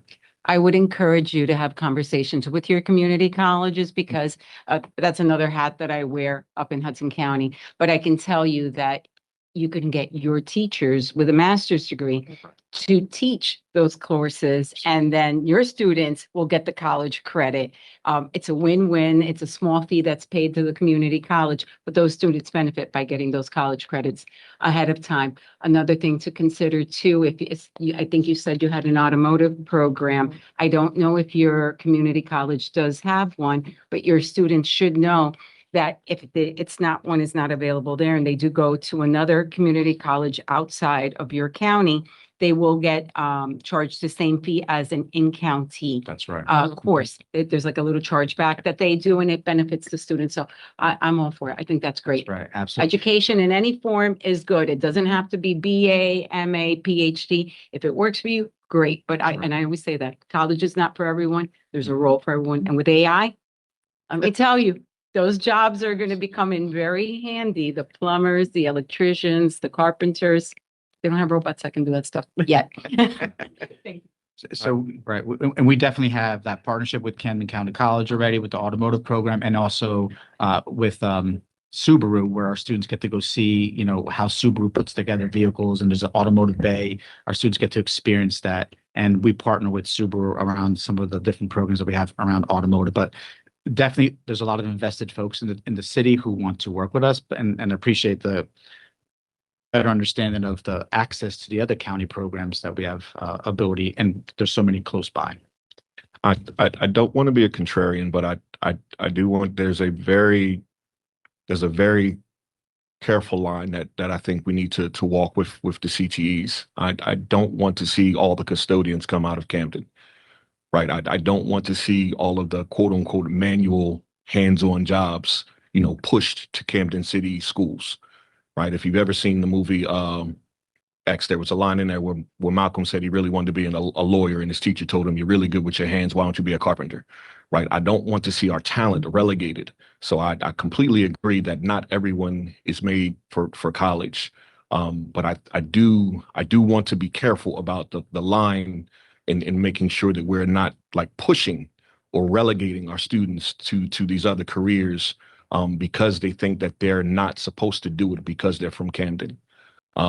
Their exposure and not seeing what other things are is also the problem, because they see these hands-on automotive, like some of these jobs, as they think that that's the only path for them, because I don't know what right looks like because I've never been exposed to it.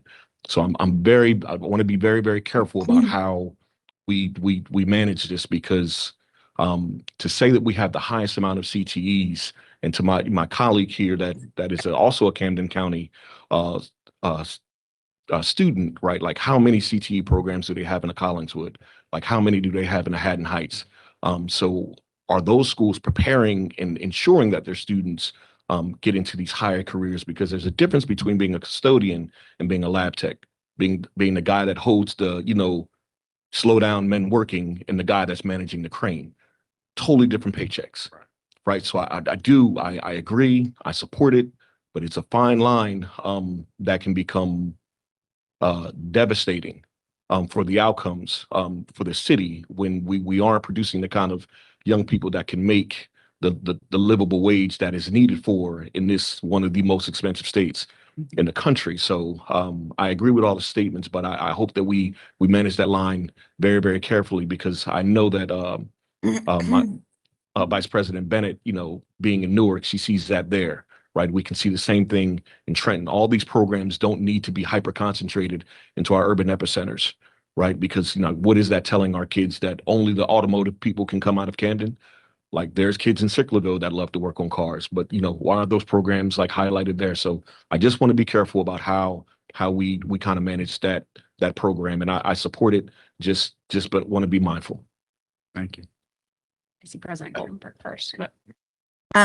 Thank you. Thank you very much for that comment. And I think that it's also important that I ask this question next then, because Mary Beth Berry has been the chair of CTE programs for years, and we've gone to so many together.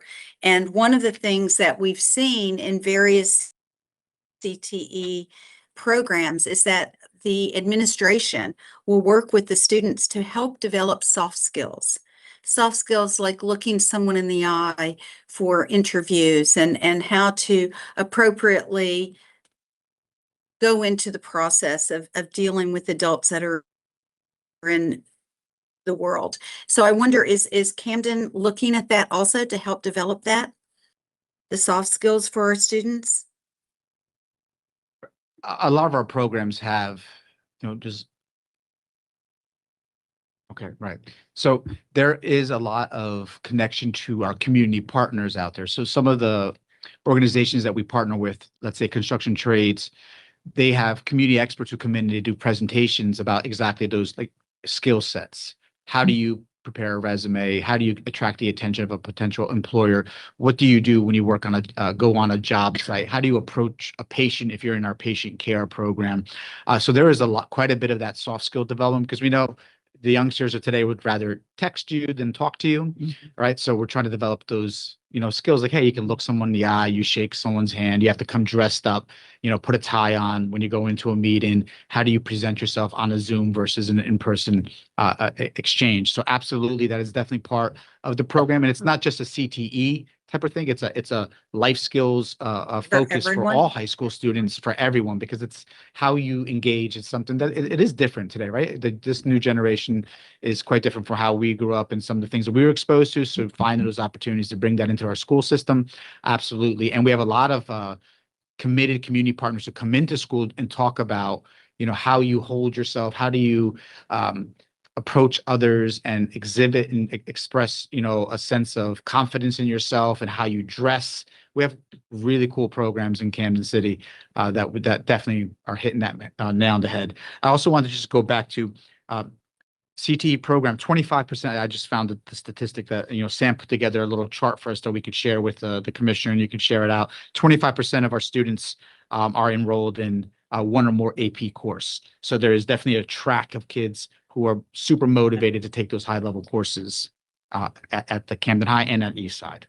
Superintendent President Goldenberg, I know we have a few more questions, but I'd love to just jump in quickly. I think for the board, we can come back to a conversation about career and technical education statewide. And I think it's really important. And I think Member Berry brought this up. High quality CTE is aligned to high wage in demand careers, and it's really not mutually exclusive. It should absolutely include post-secondary if it's high quality CTE.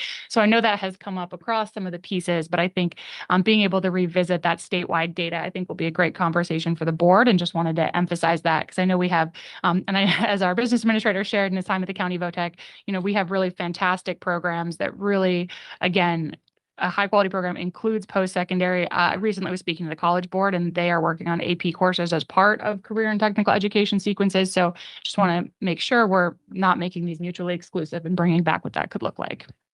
Thank you very much, Commissioner. I see Board Member Arcilio Aponte has his hand up, so. Yeah, a quick comment, and just wanted to say that I agree with Board Member Williams and endorsed the comments that he made.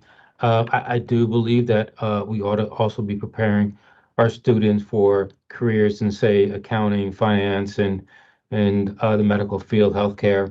And so our responsibility is to ensure that students are college and career ready. And it should be a choice between the student and their family as to which avenue they pursue. I do believe that every student should be college ready. And if they should choose to attend any one of our wonderful state college universities, that they can excel there and be prepared to take on academic coursework at those institutions. So I completely agree with you, Board Member Williams. Thank you. Anybody else have any other comments at this time or questions for our Camden contingency? Yes, ma'am. Thank you. Please, our student, Amelia. Good morning. So I just had a quick question about earlier it had been mentioned that you were really about in building trust with the families in your community. What will that sort of outreach to parents look like this coming year? In what form would that take? Well, that's a great question. Thank you. Because family and community trust is such a big part of what we're looking to accomplish. Really, it's getting out to meet families where they are. This past Sunday, there was a Unity Day event at one of our parks. My team was out there. I visited as well. Going to the location, not expecting parents just to come to us, but us going out to them and speaking with them, going to their homes to talk to them about their school experience. That's something that's come up in August. We'll be canvassing neighborhoods, talking directly to families, and then customer service improvements. We have a training day next Friday where all of our school leaders and our clerks who interact directly with families, they will receive some training around how to interact in a respectful way, and also developing their understanding of our registration systems. So to cut some of the confusion out of the way, and also working with our student services team, when families need help, who do they go to? So improving how that outreach and that response when a parent calls, how quickly do we get back to them? Do we meet them where they are, not just expect them to come to us? So they're just a few examples of what we're trying to do. But thank you. Thank you. Thank you very much. All right. Anybody else that I've missed? Anyone online or any of our board members? I'm sorry, any of our board members online? I don't see any hands. So, okay. Thank you so much. Commissioner, would you please? Thank you. Thank you so much, our Camden team. You are more than welcome to stay for the rest of the meeting, but we also know you are very busy preparing for the school year. So we may also just give you a moment if you would like to transition, and hopefully the rain will let up on your way back. Thank you all so so much. much. Appreciate you for your time. Thank you. Thank you.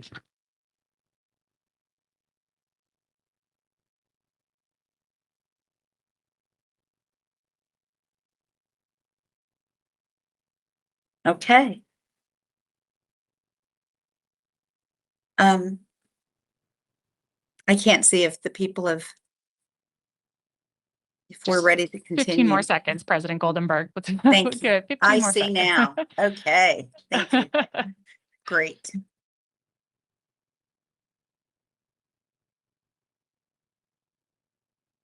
All right. Thank you, everyone. All right, next, I'm excited for my next report to share what has become our tradition of our monthly literacy update. So today, I know last time we spoke a little bit about the science of teaching reading and what is possible with the right research. And today I want to come back to the piece around literacy screeners. So we are heading into the second year of full implementation of literacy screeners, and I think it's an exciting time to reflect on all the work that went into year one. So I certainly want to thank all of our educators, school leaders, and district teams for the work that they did last year to start building these systems. Establishing screening schedules, training staff, communicating with families, and administering these assessments statewide was a significant undertaking, and we've learned a lot of lessons around implementation and making sure that implementation is where it needs to be across the state. So this year ahead, as we get ready for the new school year, gives us an opportunity to strengthen this work, address challenges, and make adjustments needed to support better instruction and ultimately student success. So on the next slide, this is a repeated slide of something you saw a few months ago, but this shows you a little bit about where we were. Oh, this is what's actually on our screener, but I'll go ahead to the next slide already and just jump straight into where we were at the beginning of the year. So we discussed that we had 76% of LEAs submitting data for approved screeners. And if you click one more time, please. We just shared a little bit about what that screener breakdown looked like. So I know this is a little bit hard to read, but you can see that the two assessments that had the largest market share across districts were the DIBELS assessment and the iReady assessment. So our team did significant outreach and worked with districts. And again, districts continued to share and tweak their own systems as well. And so I'm pleased to report on the next slide that we've had a 12 percentage point increase in the number of districts who have submitted that approved screener data by mid-year. So again, in this first year of implementation, we were collecting beginning of year and mid-year screener usage in an effort to really make sure that we were using this data for something. And as you see, if we click one more time here again, we had just a little bit of shift in terms of that market share, but overall, we're continuing to see that trend look pretty similar to what we saw at the beginning of the year. So this is both, really exciting to finally have a statewide view of how early literacy needs can be identified and addressed. And we're continuing to look at how we can improve this data collection and implementation for the year ahead. So that will be a topic for a future update. But I just want to, again, remind us that universal screening is not the goal. Strong readers are the goal. And so how we use this data is what really matters. And we know that screening is just one tool to get us there. So making sure that it's implemented along with high quality instruction, intervention, and family communication is incredibly important. And as our school districts get ready for the year ahead, I want to pause again on this congratulations and ask folks to really think about this plan for the year ahead. This is not just about the individual student, although it is certainly about getting that individual student what they need with our tiered systems of support, but it's also identifying how those systems are working across the district. Is there a change that needs to happen with that tier one core instruction or other things related to curriculum implementation or teacher support as we move forward? So all of these pieces, I really want to encourage our districts the year ahead to invest time in these high quality data conversations and thinking about schedules, roles and routines that that make those conversations possible. I know, again, we have some board members who can speak to this as well, but strong implementation is when everyone who works with these students comes together. So it's not just the teachers, but it's also our special educator teachers, our multilingual learner staff, our school leaders, and again, our families coming together around what this support looks like. And while that local makeup of what those specialists are and are available to support students looks different, the goal continues to be the same, and that this data helps drive actionable action for the year ahead. So I'll lastly just emphasize again that families are really essential partners in this work, and that families getting the notification about this in a way that they can understand in family-friendly language with a focus on that growth support and next steps is another thing we're all looking at together to make sure that we can really improve implementation so families get that literacy information that they need. Finally, I'll just note, we don't expect districts to do this on their own. And so while we have some grantees who are getting more intensive supports, we're looking forward to continuing to share best practices among districts who are already using some of these screeners, continue to provide updated guidance as it relates to implementation and how this data can be used effectively, and then additional technical assistance. So a great milestone, some really great increases from our very first data collection, and I think a promising foundation as we head into year 2, but still a lot of work to be done to make sure we can support this implementation well, strengthen all our readers across the state, and provide those timely supports for students and families. That is my literacy update for the month. I will pause to see if there are questions there before I keep going.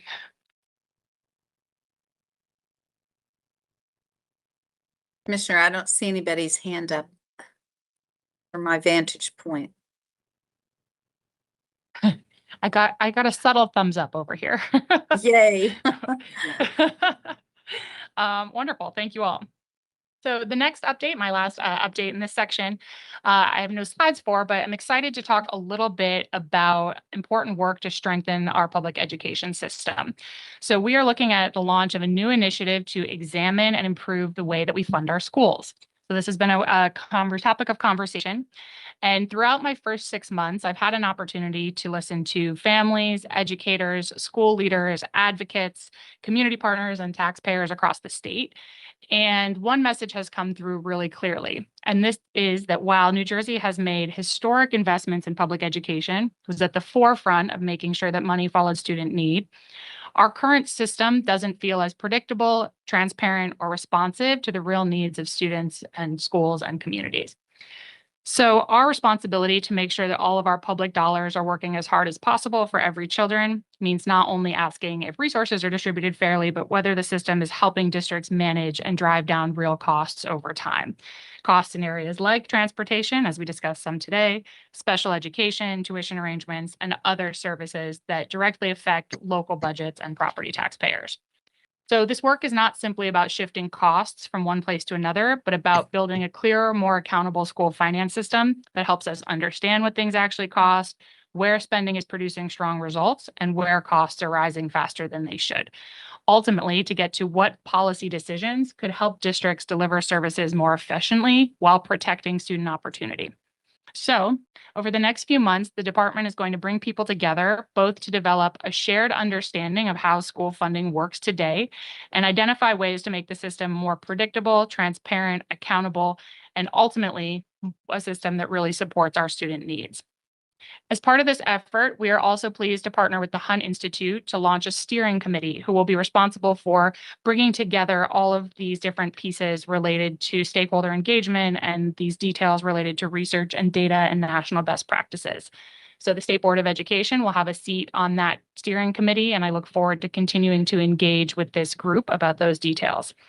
And then, as I mentioned, we will have a learning series that we will announce shortly that will allow people to get really into the details of how does our school funding system work, and it will be located on a new landing page on our DOE website.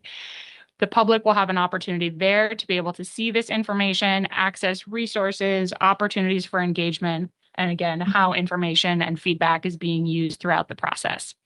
On that, we have a new newsletter system sign up, and people will be able to sign up for a specific newsletter to get updates on this topic. And so we are excited to launch that and really have a commitment to this work being public, transparent, and iterative. As you all know well, school funding affects every student, every district, and every taxpayer in New Jersey. And we want to make sure that people understand both the choices before us and the trade-offs required of those choices. So ultimately, the feedback will inform recommendations for both near and long term for our state legislature. And our goal is straightforward: a school funding system that really supports excellent schools, uses public resources responsibly, helps districts manage and reduce real cost pressures, and delivers the strongest possible return on investment for New Jersey taxpayers. So more to come on that shortly. We look forward to that. I see that Board Member Aponte has his hand up. Sir, you have the floor. Yeah, just Commissioner, thank you very much for that. And I certainly agree that state resources are limited, school resources are limited, and we have to do the very best for what we have. And to a point that you made earlier about assessments not being the goal is creating better readers. I would take that same approach with budgets.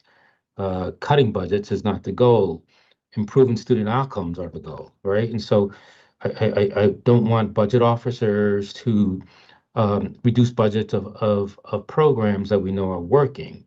And so, and certainly there should be opportunities to find efficiencies that will help reduce overall costs, but maybe those in finding those reductions to ensure that those additional funds get rerouted to programs that are proving to be effective, so that we can continue to ensure that our students are successful and our students are, as I mentioned earlier, college and career ready.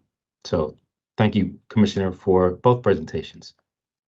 Thank you, Member Ponte. Very well said, and absolutely. The school, what needs to be true for our students is our first design principle. How we build a system that gets to that need for students is next, and then how we fund it is how we answer that question. So thank you for highlighting that.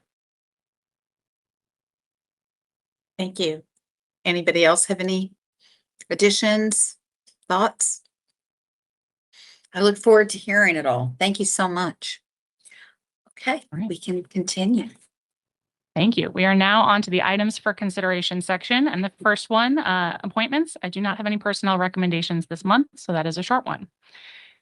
Next, we're on to the certification of school districts. So since the July 2026 State Board of Education meeting, the executive county superintendents have finalized 9 more NJQSAC interim reviews for school districts implementing district improvement plans in 1 or more of the 5 areas of school district effectiveness, and 56 NJQSAC full reviews in those same 5 areas.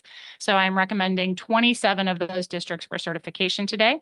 And Assistant Commissioner Ambrose Duckett and Executive Director Robert Gregory, both of the Division of Field Support and Services, are here to share that information and respond to your questions.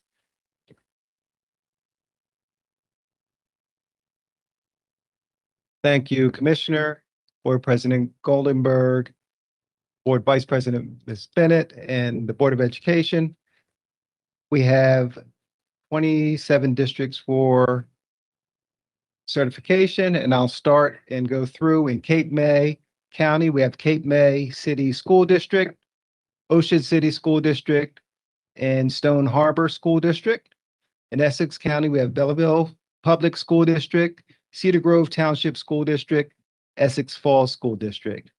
In Mercer County, we have Princeton Public School District. In Monmouth County, we have Brielle Borough School District, Millstone Township School District, Shrewsbury Borough School District, and Wall Township Public School District.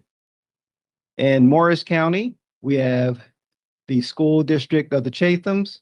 In Passaic County, we have Clifton Public School District, Little Falls Township Public School District, Passaic Valley Regional High School School District, Pompton Lakes, School District, and Tottawa Public School District.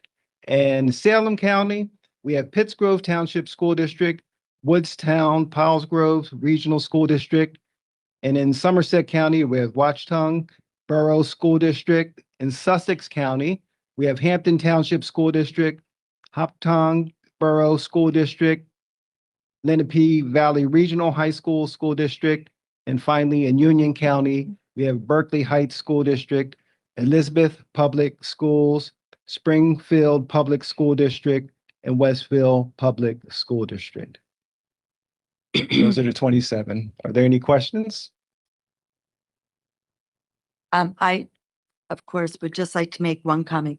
One, congratulations to the 27 that achieved proficiency 80% or higher. I'm always interested, of course, in the instructional programming part. I'm glad we look at the whole of what makes a school. And we had a great presentation today, which really highlighted all those important factors.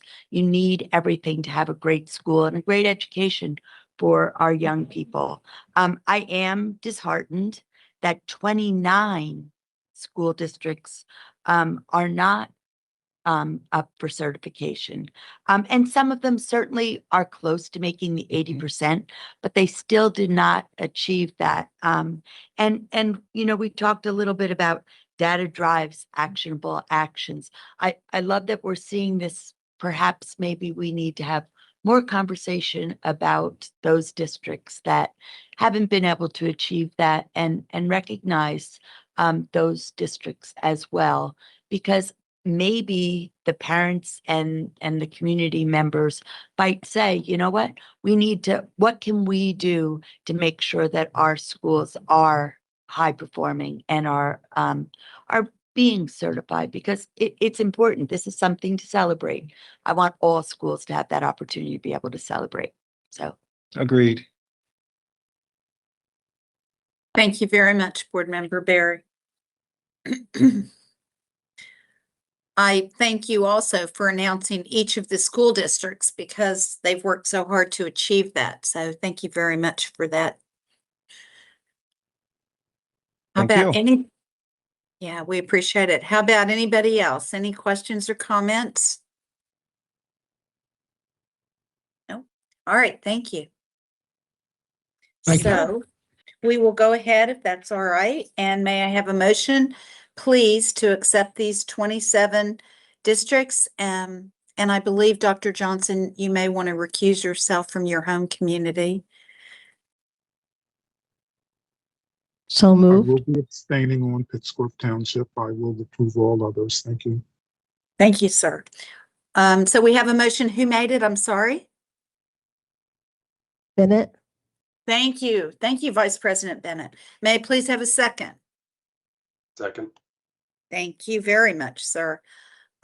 Is there any discussion at this time before we vote? More discussion? Hearing none. All those in favor, please signify by saying aye. Aye. Aye. Aye. Thank you. Any opposed, please signify by saying nay. All right.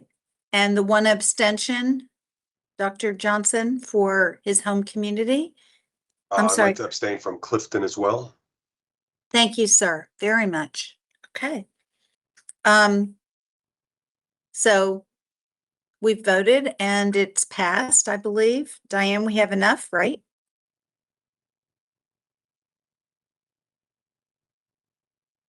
You're good. Okay. Motion carries. Thank you. All right, thank you. All right, the resolution to us. Go ahead. I'm sorry, Commissioner. You're fine, President Goldberg. You're going to take us to the same spot. The next one is a resolution to establish proficiency level cut scores for the New Jersey Graduation Proficiency Assessment Adaptive. So today I present for your consideration a resolution to adopt cut scores for the New Jersey Graduation Proficiency Assessment Adaptive, NJGPAA, always rolls off the tongue, and the comprehensive process undertaken to support its implementation. So this includes the transition to a next generation assessment aligned to the New Jersey Student Learning Standards, the move to adaptive testing, and other key changes to ensure that the assessment reflects current expectations for student learning. We will also review the standard setting process used to establish performance expectations for the new assessment.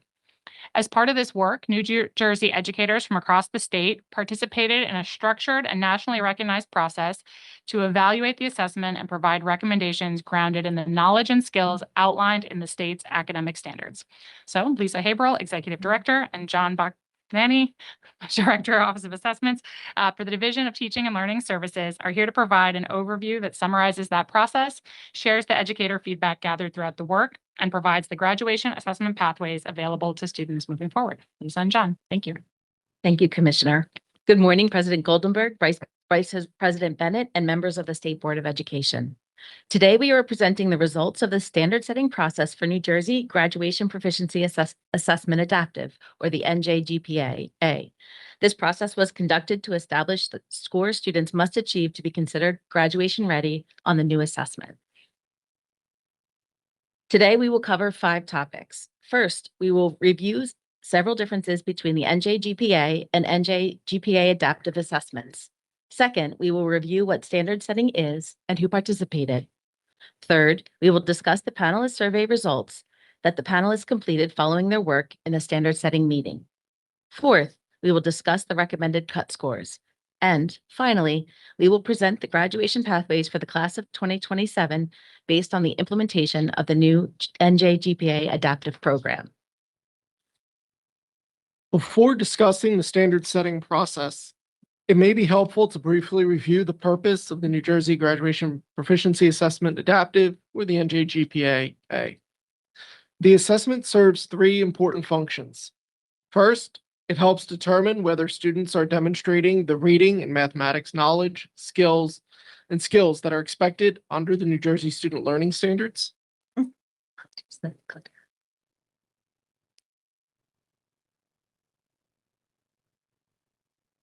Second, it provides families and educators with consistent information about how students are performing relative to statewide expectations. Finally, it fulfills New Jersey's graduation assessment requirement. It is also important to remember that the assessment is only one component of New Jersey's graduation requirements. Students who do not demonstrate graduation-ready performance on the assessment continue to have access to multiple pathways, including additional testing opportunities, approved substitute assessments, and the portfolio appeals process. These pathways help ensure that students have several opportunities to demonstrate the knowledge and skills necessary for graduation. As we review the results of the standard setting process, it is helpful to keep this purpose in mind. The work of the educator panel focused on identifying the level of performance that appropriately reflects graduation readiness as defined by New Jersey's current academic standards. The standard setting process was the final step in a larger assessment development cycle. The process began in fall 2025 with a field test, where assessment items were administered to students to collect information about how each item performed. In winter 2026, New Jersey educators reviewed the flagged items to confirm item quality, alignment, and fairness. Items rejected by the educator committees were removed from the available pool. In spring 2026, the first operational administration of the NJGPA adaptive was conducted using items that had successfully completed those earlier reviews. Finally, in summer 2026, educators participated in the standard setting process and using the performance level descriptors, assessment content, and student performance data. They recommended this score students should achieve to be considered graduation ready. The cut score recommendations before the board today are the result of that work. As we review the results, it is important to recognize that several major changes occurred with the introduction of the new assessment. The assessment itself changed from a fixed form test to an adaptive test. The assessment was also realigned to the updated New Jersey Student Learning Standards. In addition, the performance level descriptors, which describe the knowledge, skills, and abilities students must demonstrate to achieve specific performance levels, were rewritten, and the overall test design was revised. Because several changes occurred simultaneously, differences in graduation ready rates should not automatically be interpreted as evidence that student achievement has improved or declined. Some of the differences may reflect changes in how student performance is measured and evaluated. One important change was the move to adaptive testing. On a fixed form assessment, every student receives the same set of questions. On an adaptive assessment, the difficulty of the questions adjusts based on the student's responses. This approach allows the assessment to gather more precise information about a student's knowledge and skills. In simple terms, the test can do a better job of identifying what a student knows and can do. The new assessment is directly aligned to the 2023 New Jersey Student Learning Standards in English Language Arts and Mathematics. The previous NJGPA was aligned to the PARCC evidence statements, which reflected a different assessment framework. The current standards place greater emphasis on deeper understanding, critical thinking, problem solving, and applying knowledge in new situations. In addition, some areas of emphasis within the standards have changed. Students and educators are continuing to adjust to those shifts. As a result, the assessment is measuring learning against a somewhat different set of expectations than the previous assessment. Another important change involved the performance level descriptors, or PLDs. As mentioned before, these descriptors define what students should know and be able to do at specific performance levels, such as graduation ready. The PLDs are used for the NJGPA Adaptive, were fully revised to align with the 2023 New Jersey Student Learning Standards. Because the descriptions themselves have changed, the definition of what it means to be graduation ready has also been updated to reflect the current standards. The educator panel used these revised descriptions as the foundation for recommending the new cut scores. The structure of the assessment also changed. In English Language Arts, the assessment moved from 2 extended writing tasks to 1. At the same time, the assessment places greater emphasis on reading standards and requires students to read and analyze more passages than before. In mathematics, extended response items are no longer included. Reporting categories were redesigned to provide cleaner and more useful information about student performance. These blueprint changes affect how student knowledge and skills, are assessed and can contribute to the difference in overall performance rates. Before discussing the results, it may be helpful to explain what standard setting is. Standard setting is the process used to determine the score a student must earn to be considered graduation ready. The process begins with performance level descriptors. The educator reviews these descriptions alongside actual assessment questions and student performance data. They then recommend where the passing score should be placed. A simple way to think about standard setting is that it determines the point at which student performance reflects the knowledge and skills associated with being graduation ready. Importantly, these recommendations were made by New Jersey educators using their professional judgment and their understanding of the expectations established in the New Jersey Student Learning Standards. The methodology New Jersey has used was the item descriptor match. This is a well-established, research-based method where panelists review items from the assessment and select which performance level they most appropriately represent. Before reviewing the recommendations, I would like to briefly discuss the educators who participated in the standard setting process. 30 educators participated across the English Language Arts and Mathematics.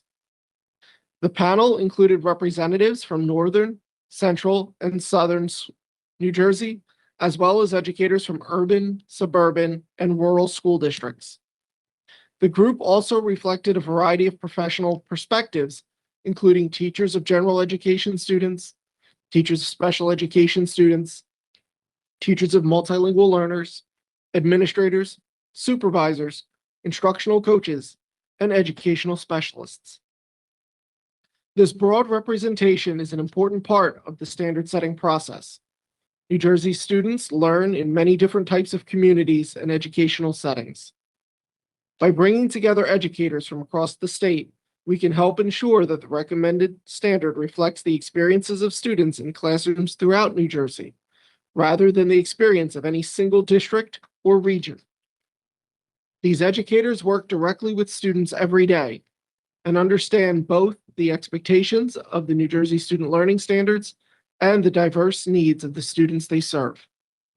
Their collective expertise helps ensure that the recommended graduation-ready standard is informed by the rich and diverse experiences of educators across the state. The goal was not to reach a recommendation based on any one perspective, but rather develop the recommendation that reflects the professional judgment of educators who represent the wide range of learning environments found in New Jersey schools. The diverse group of educators ultimately provided the recommendations that are for the board's consideration. This slide highlights an important feature of the standard setting process. Recommendations were developed through multiple rounds of review, discussion, and refinement. Panelists began by making independent judgments and then had opportunities to review additional information and discuss their reasoning with other educators. The value of this approach is that it allows educators from different regions, district types, and professional roles to share perspectives and learn from one another before making a final recommendation. The final cut scores therefore reflect more than a single opinion or vote. They represent a consensus reached by educators who collectively bring experience with the diverse learning environments and student populations found across New Jersey. The movement toward consensus provides additional confidence that the recommended standards are thoughtful, well-supported, and grounded in the professional judgment of our New Jersey educators. Following the standard setting workshop, all panelists were asked to complete a survey about their experience and confidence in the process. The feedback was overwhelmingly positive across both English language arts and mathematics. Panelists consistently reported that they understood the purpose of the workshop, received the training necessary to participate effectively, and believed the procedures used were fair and unbiased. Educators also indicated that the materials provided during the workshop, including the assessment content, performance level descriptors, student performance information, and group discussions, help them make informed decisions about where the graduation-ready standard should be established. Another important finding is that the participants felt comfortable sharing their opinions throughout the entire process and believed that all panelists had the opportunity to contribute. This is an important indicator that the recommendations were developed through meaningful discussion and collaboration rather than being driven by only a few voices. This slide focuses on one of the most important questions coming out of the standard setting process. How confident were the educators in the recommendations they made? After completing the workshop, panelists were asked not only whether they understood the process, but also whether they believed they had sufficient information and expertise to recommend an appropriate graduation-ready standard. The results were very strong. Every English language arts and mathematics panelist indicated they were confident in their ability to recommend performance standards. We also asked whether the recommended graduation-ready mark reflects the level of performance expected of a student who has demonstrated the knowledge and skills described in the New Jersey Student Learning Standards. All English language arts panelists agreed with this statement, and the mathematics panel also showed strong support, with a clear majority endorsing the recommendation. Taken together, these findings demonstrate that the strong cross-content support for the recommendations are supported by a broad base of educator judgment rather than a narrow perspective.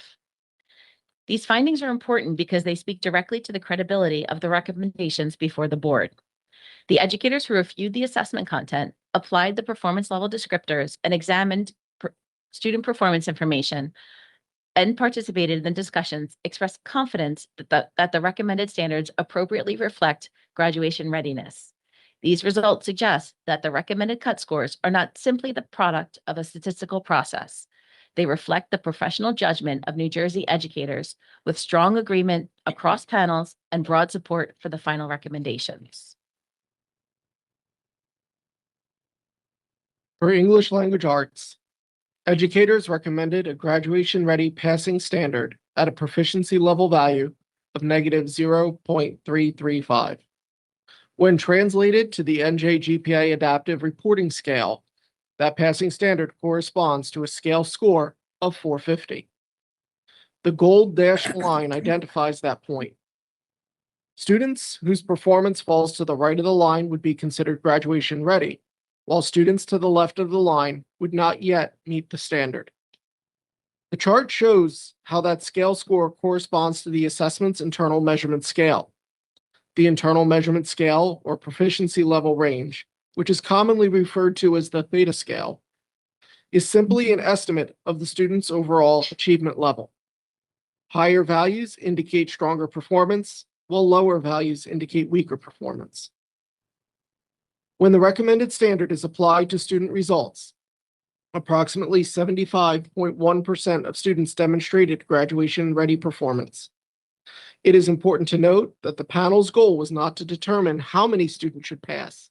Instead, educators were asked to identify the level of knowledge and skills a student should demonstrate to be considered graduation-ready based on the New Jersey Student Learning Standards. While the 2026 graduation-ready rate of 75.1% is lower than the 2025 rate of 81.3%, these results are not directly comparable due to the substantial changes to the assessment, standards, and performance level descriptors. Because this is a new assessment aligned to updated standards and administered using an adaptive testing model, the resulting graduation-ready rates should be viewed as establishing a new baseline for future years. For mathematics, educators recommended a graduation-ready passing standard at a proficiency level range score of negative 0.450. When translated to the NJ GPA adaptive reporting scale, the passing standard corresponds to the scale score of 450. As with English language arts, the chart illustrates the relationship between the reporting scale and the assessment's internal achievement scale. The gold dashed line again identifies the recommended graduation ready point.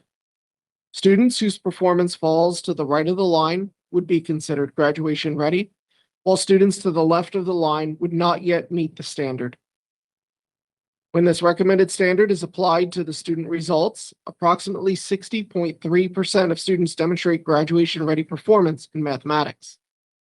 You will notice that the mathematics graduation-ready rate is lower than the rate in English language arts. The difference does not mean that educators applied a higher or lower standard in mathematics. Rather, it reflects the differences in student performance relative to the expectations established for each subject area. As with English language arts recommendation, the panel's responsibility was not to determine how many students should pass, but rather the educators used the performance level descriptors, assessment content, and student data to identify the level of mathematical knowledge and skills a student should demonstrate to be considered graduation ready. While the 2026 graduation ready rate of 60.3% is higher than the 2025 rate of 58.5%, these results again are not directly comparable due to the substantial changes to the assessment standards and performance expectations. Students who do not achieve graduation-ready performance on the NJ GPA Adaptive are supported through a structured set of pathways to meet the graduation requirement. These pathways reflect the department's commitment to ensuring that students have fair and appropriate opportunities to demonstrate proficiency. First, students have the opportunity to retest on the NJ GPA Adaptive during the next administration window, which is scheduled for October 13th through October 28th, 2026. This allows students additional time for instruction, learning, and growth before reassessment. Second, students may meet the requirement through the menu of alternate assessments. For the class of 2027, the cut scores for these assessments remain unchanged from those established for the class of 2026, providing stability and consistency in expectations while maintaining multiple ways for students to demonstrate proficiency. Finally, students may pursue a portfolio appeal with submissions for the class of 2027 opening on January 4th, 2027. This pathway gives students the opportunity to demonstrate their knowledge and skills through authentic evidence of performance over time. Taken together, these options reflect a system designed to support students with flexibility and multiple opportunities to show readiness. No single assessment result defines a student's pathway, and the department's approach ensures that students can demonstrate proficiency in ways that align with their learning and their strengths. Thank you for your time. We would be happy to answer any additional questions you may have. Board members? I don't see anyone with their hand up. Just a comment, Madam President Sarcilli. I met with both Lisa and John earlier, and regarding questions that I had, they addressed, and so I endorse what they're recommending here in this report, this presentation. So just Thank wanted you. to comment on that. Thank you very much. We actually had 2 meetings that were very informative. We asked a lot of questions also, the committees, and I concur with you, sir. Does anyone else have anything they'd like to add or ask? I'm sorry. President Goldenberg, Board Member Keenan. Oh, thank you very much, Dr. Keenan, please. This is less of a question and more of a comment, just in general. First, I want to thank all of you for all the extraordinary effort. If we could go back to slide 4, just to put it all in perspective. And by all of you, as we're going backward, I mean every educator on every level, from the school district office who keyed data to the instructors and the instructional coaches, to the families who all bore with this very aggressive timeline to change everything all at once and be ready for a better system that sets a better baseline for us to know exactly where we're aiming. The alignment is to be commended, and the amount of extraordinary effort is also something that we deeply appreciate. So on behalf of my fellow board members, deep thanks to all the educators involved in this extraordinary lift. Well said. President Goldenberg. Yes, ma'am. Vice President Bennett, thank you. Good afternoon. I too want to thank the department, and I want to add that I made requests for ongoing work so that we continue to look at this, since this is a new test. It's a new process. It's been introduced in a tight timeline, and I am comfortable with the cut score, but I still need to know more because it is new. So Commissioner Lux has agreed that we will continue to get information in response to the list of questions that I posed at our second meeting, because students' lives are here. We do not want students in October retaking a test. When they get the results, they may be over this hurdle, but that does not mean that we are finished. The work has to go on. We have to continue to make sure that this assessment and the goal that it sets to make sure our students are graduation ready, that it truly meets the test. So I thank the department, and I'm still looking forward to more information. Thank you so much. Thank you, Vice President Bennett. Dr. Johnson, please.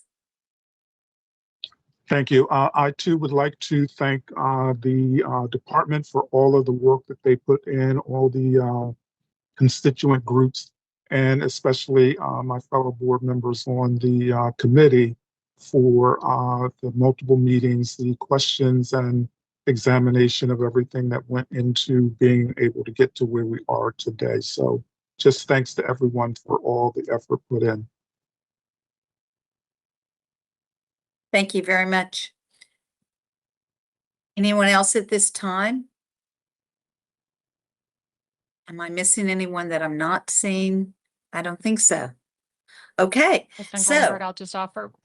okay, Thank you. I'd just love please. to offer one last comment. I'd love to echo what Member Keenan said. And again, thank everyone. This has obviously been a huge statewide effort, and we had many, many educators involved in these directly in these processes, and then of course in the administration. And then I'd also like to thank the board for the thoughtful questions and for continuing to really take their role in this process very seriously. As Member Bennett shared, we have a lot of additional information to continue to look at and share. And so as we did last month when we started to talk about standard setting, this will be a topic next month, and it'll be a topic as we move forward, as we look at results, as we look at how we continue to take the feedback from last year to improve the test for this year. So all of those things are underway, and we will continue to come back to this topic in the meetings that come.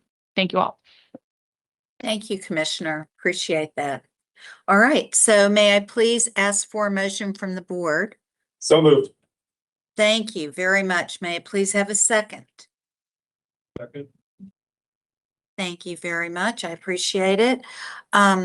Any last discussion or concerns? Hearing none. All those in favor, please signify by saying aye. Aye. Aye. Thank you. Any opposed, please indicate by saying nay. Any abstentions at this time? The motion carries. And thank you also, I'd like to add to that for the department and their patience while we really ask so many questions. Thank you so much. Okay. Thank you all. Yes, so now, is there any new business that the board would like to bring President up? Goldenberg, I have, Oh, sorry, President Goldenberg, I have one more item with our State Board of Examination right. Certification. Thank you. I'm looking Okay. at it now. Thank you. Thank you. We are nearly done. One more item before we get to the open calls. So next, I'm present for adoption amendments to the rules at Chapter 9B, the State Board of Examiners, that govern certification standards for school personnel. So these amendments respond to a rulemaking petition to modernize the military science endorsement to teach the Junior Reserve Officers Training Corps, JROTC programs. Specifically, the amendment removes the requirement that the candidate document 20 years of military service. So the current regulations required 20 years of service and a valid military issued authorization to serve as a JROTC coordinator.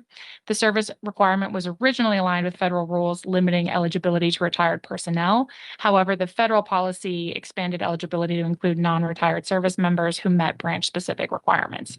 So since our state regulations are no longer aligned to the military service requirements and created unnecessary barriers for qualified candidates, amendments were warranted to promote consistency with federal standards and support efforts to expand the pool of qualified military science instructors. So Lisa Haberl, Executive Director, Division Teaching and Learning Services, and Kim Gaddy, Acting Director, Office of Recruitment, Preparation, and Certification, are here to provide an overview and respond to any questions. Thank you. Thank you, Commissioner. Good afternoon, President Goldenberg, Vice President Bennett, and members of the State Board of Education. We are pleased to be joining you today to present proposed amendments for adoption to the New Jersey Administrative Code 6A 9B-11.8, which governs the military science endorsement for educators. Under current regulations, New Jersey does require individuals for JROTC programs in LEAs to hold the military science endorsement. And to obtain that endorsement, candidates must demonstrate 20 years of military service and possess a valid certificate from the branch of service authorizing them to serve in that capacity. On September 22nd, 2025, a rulemaking petition was submitted to remove the 20-year service requirement. In October of 2025, the department recommended granting the petition and initiated the proposed rulemaking that we are here today to discuss. And that proposal removes the 20-year service requirement and instead requires that candidates hold a current and valid certification from letter of eligibility, depending on the branch, from that specific branch that authorizes them to serve in the capacity for JROTC. The rationale for these amendments are clear. Federal law has evolved. The FY 2023 and FY 2024 National Defense Authorization Acts now allow non-retired service members to serve as JROTC instructors, provided they meet their branch's certification requirements. Maintaining a stricter state requirement, specifically the 20-year service threshold, creates unnecessary barriers and has led to endorsement denials since 2022. Aligning with federal standards ensures consistency and fairness and can increase the pool of talented educators who can teach these critical programs to the students of New Jersey. The comments received to the proposed amendments were largely supportive, particularly the removal of the 20-year military service requirement to better align with updated federal standards and increase the pool. Commenters emphasized that the change would help address instructor shortages and remove unnecessary barriers while maintaining quality through existing military branch certification processes. We believe that the amendments will strengthen the pipeline and support access to high-quality JROTC programs and reflect our commitment to aligning state policy with federal guidance. Thank you for your attention, and we're available to answer any questions. I have a question. How many students in New Jersey avail themselves of JROTC programs? I don't have the data We can certainly get that Yeah, for you. I just It's a love great to know. question. As you know, some of them are CTE programs and some are not. Right, So right. we'll definitely get that data to you. Thank you. Thank you very much. That would be interesting. Anybody else have questions or comments at this time? Hearing none, may I please have a motion to accept this change for our division and of teaching and learning for the military? So moved. Make a motion. Second. I'm sorry. Okay, may I please have a second? Thank you on that. Second. Board Member Shahada. All those, are there any other comments or questions at this time? Hearing none. All those in favor, please say aye. Aye. Aye. Any opposed, please say nay. Are there any abstentions? Conflicts of interest? Hearing none, the motion carries unanimously. Thank you. Okay, so now at this point, is there any new business that the board members or student would like to bring up at this time? All right, then. Any work sessions to announce? Very good. I'd like to conclude the meeting. May I please have a motion to do so? Motion to adjourn. Yes, thank you, sir. May I please have a second? Second. Thank you very much, Board Member Barry. All those in favor, please say aye. Aye. Aye. Thank you. Any opposed, any opposition, please say nay. Any abstentions? This meeting concludes. Thank you so much, everyone. Thank you. Thank you.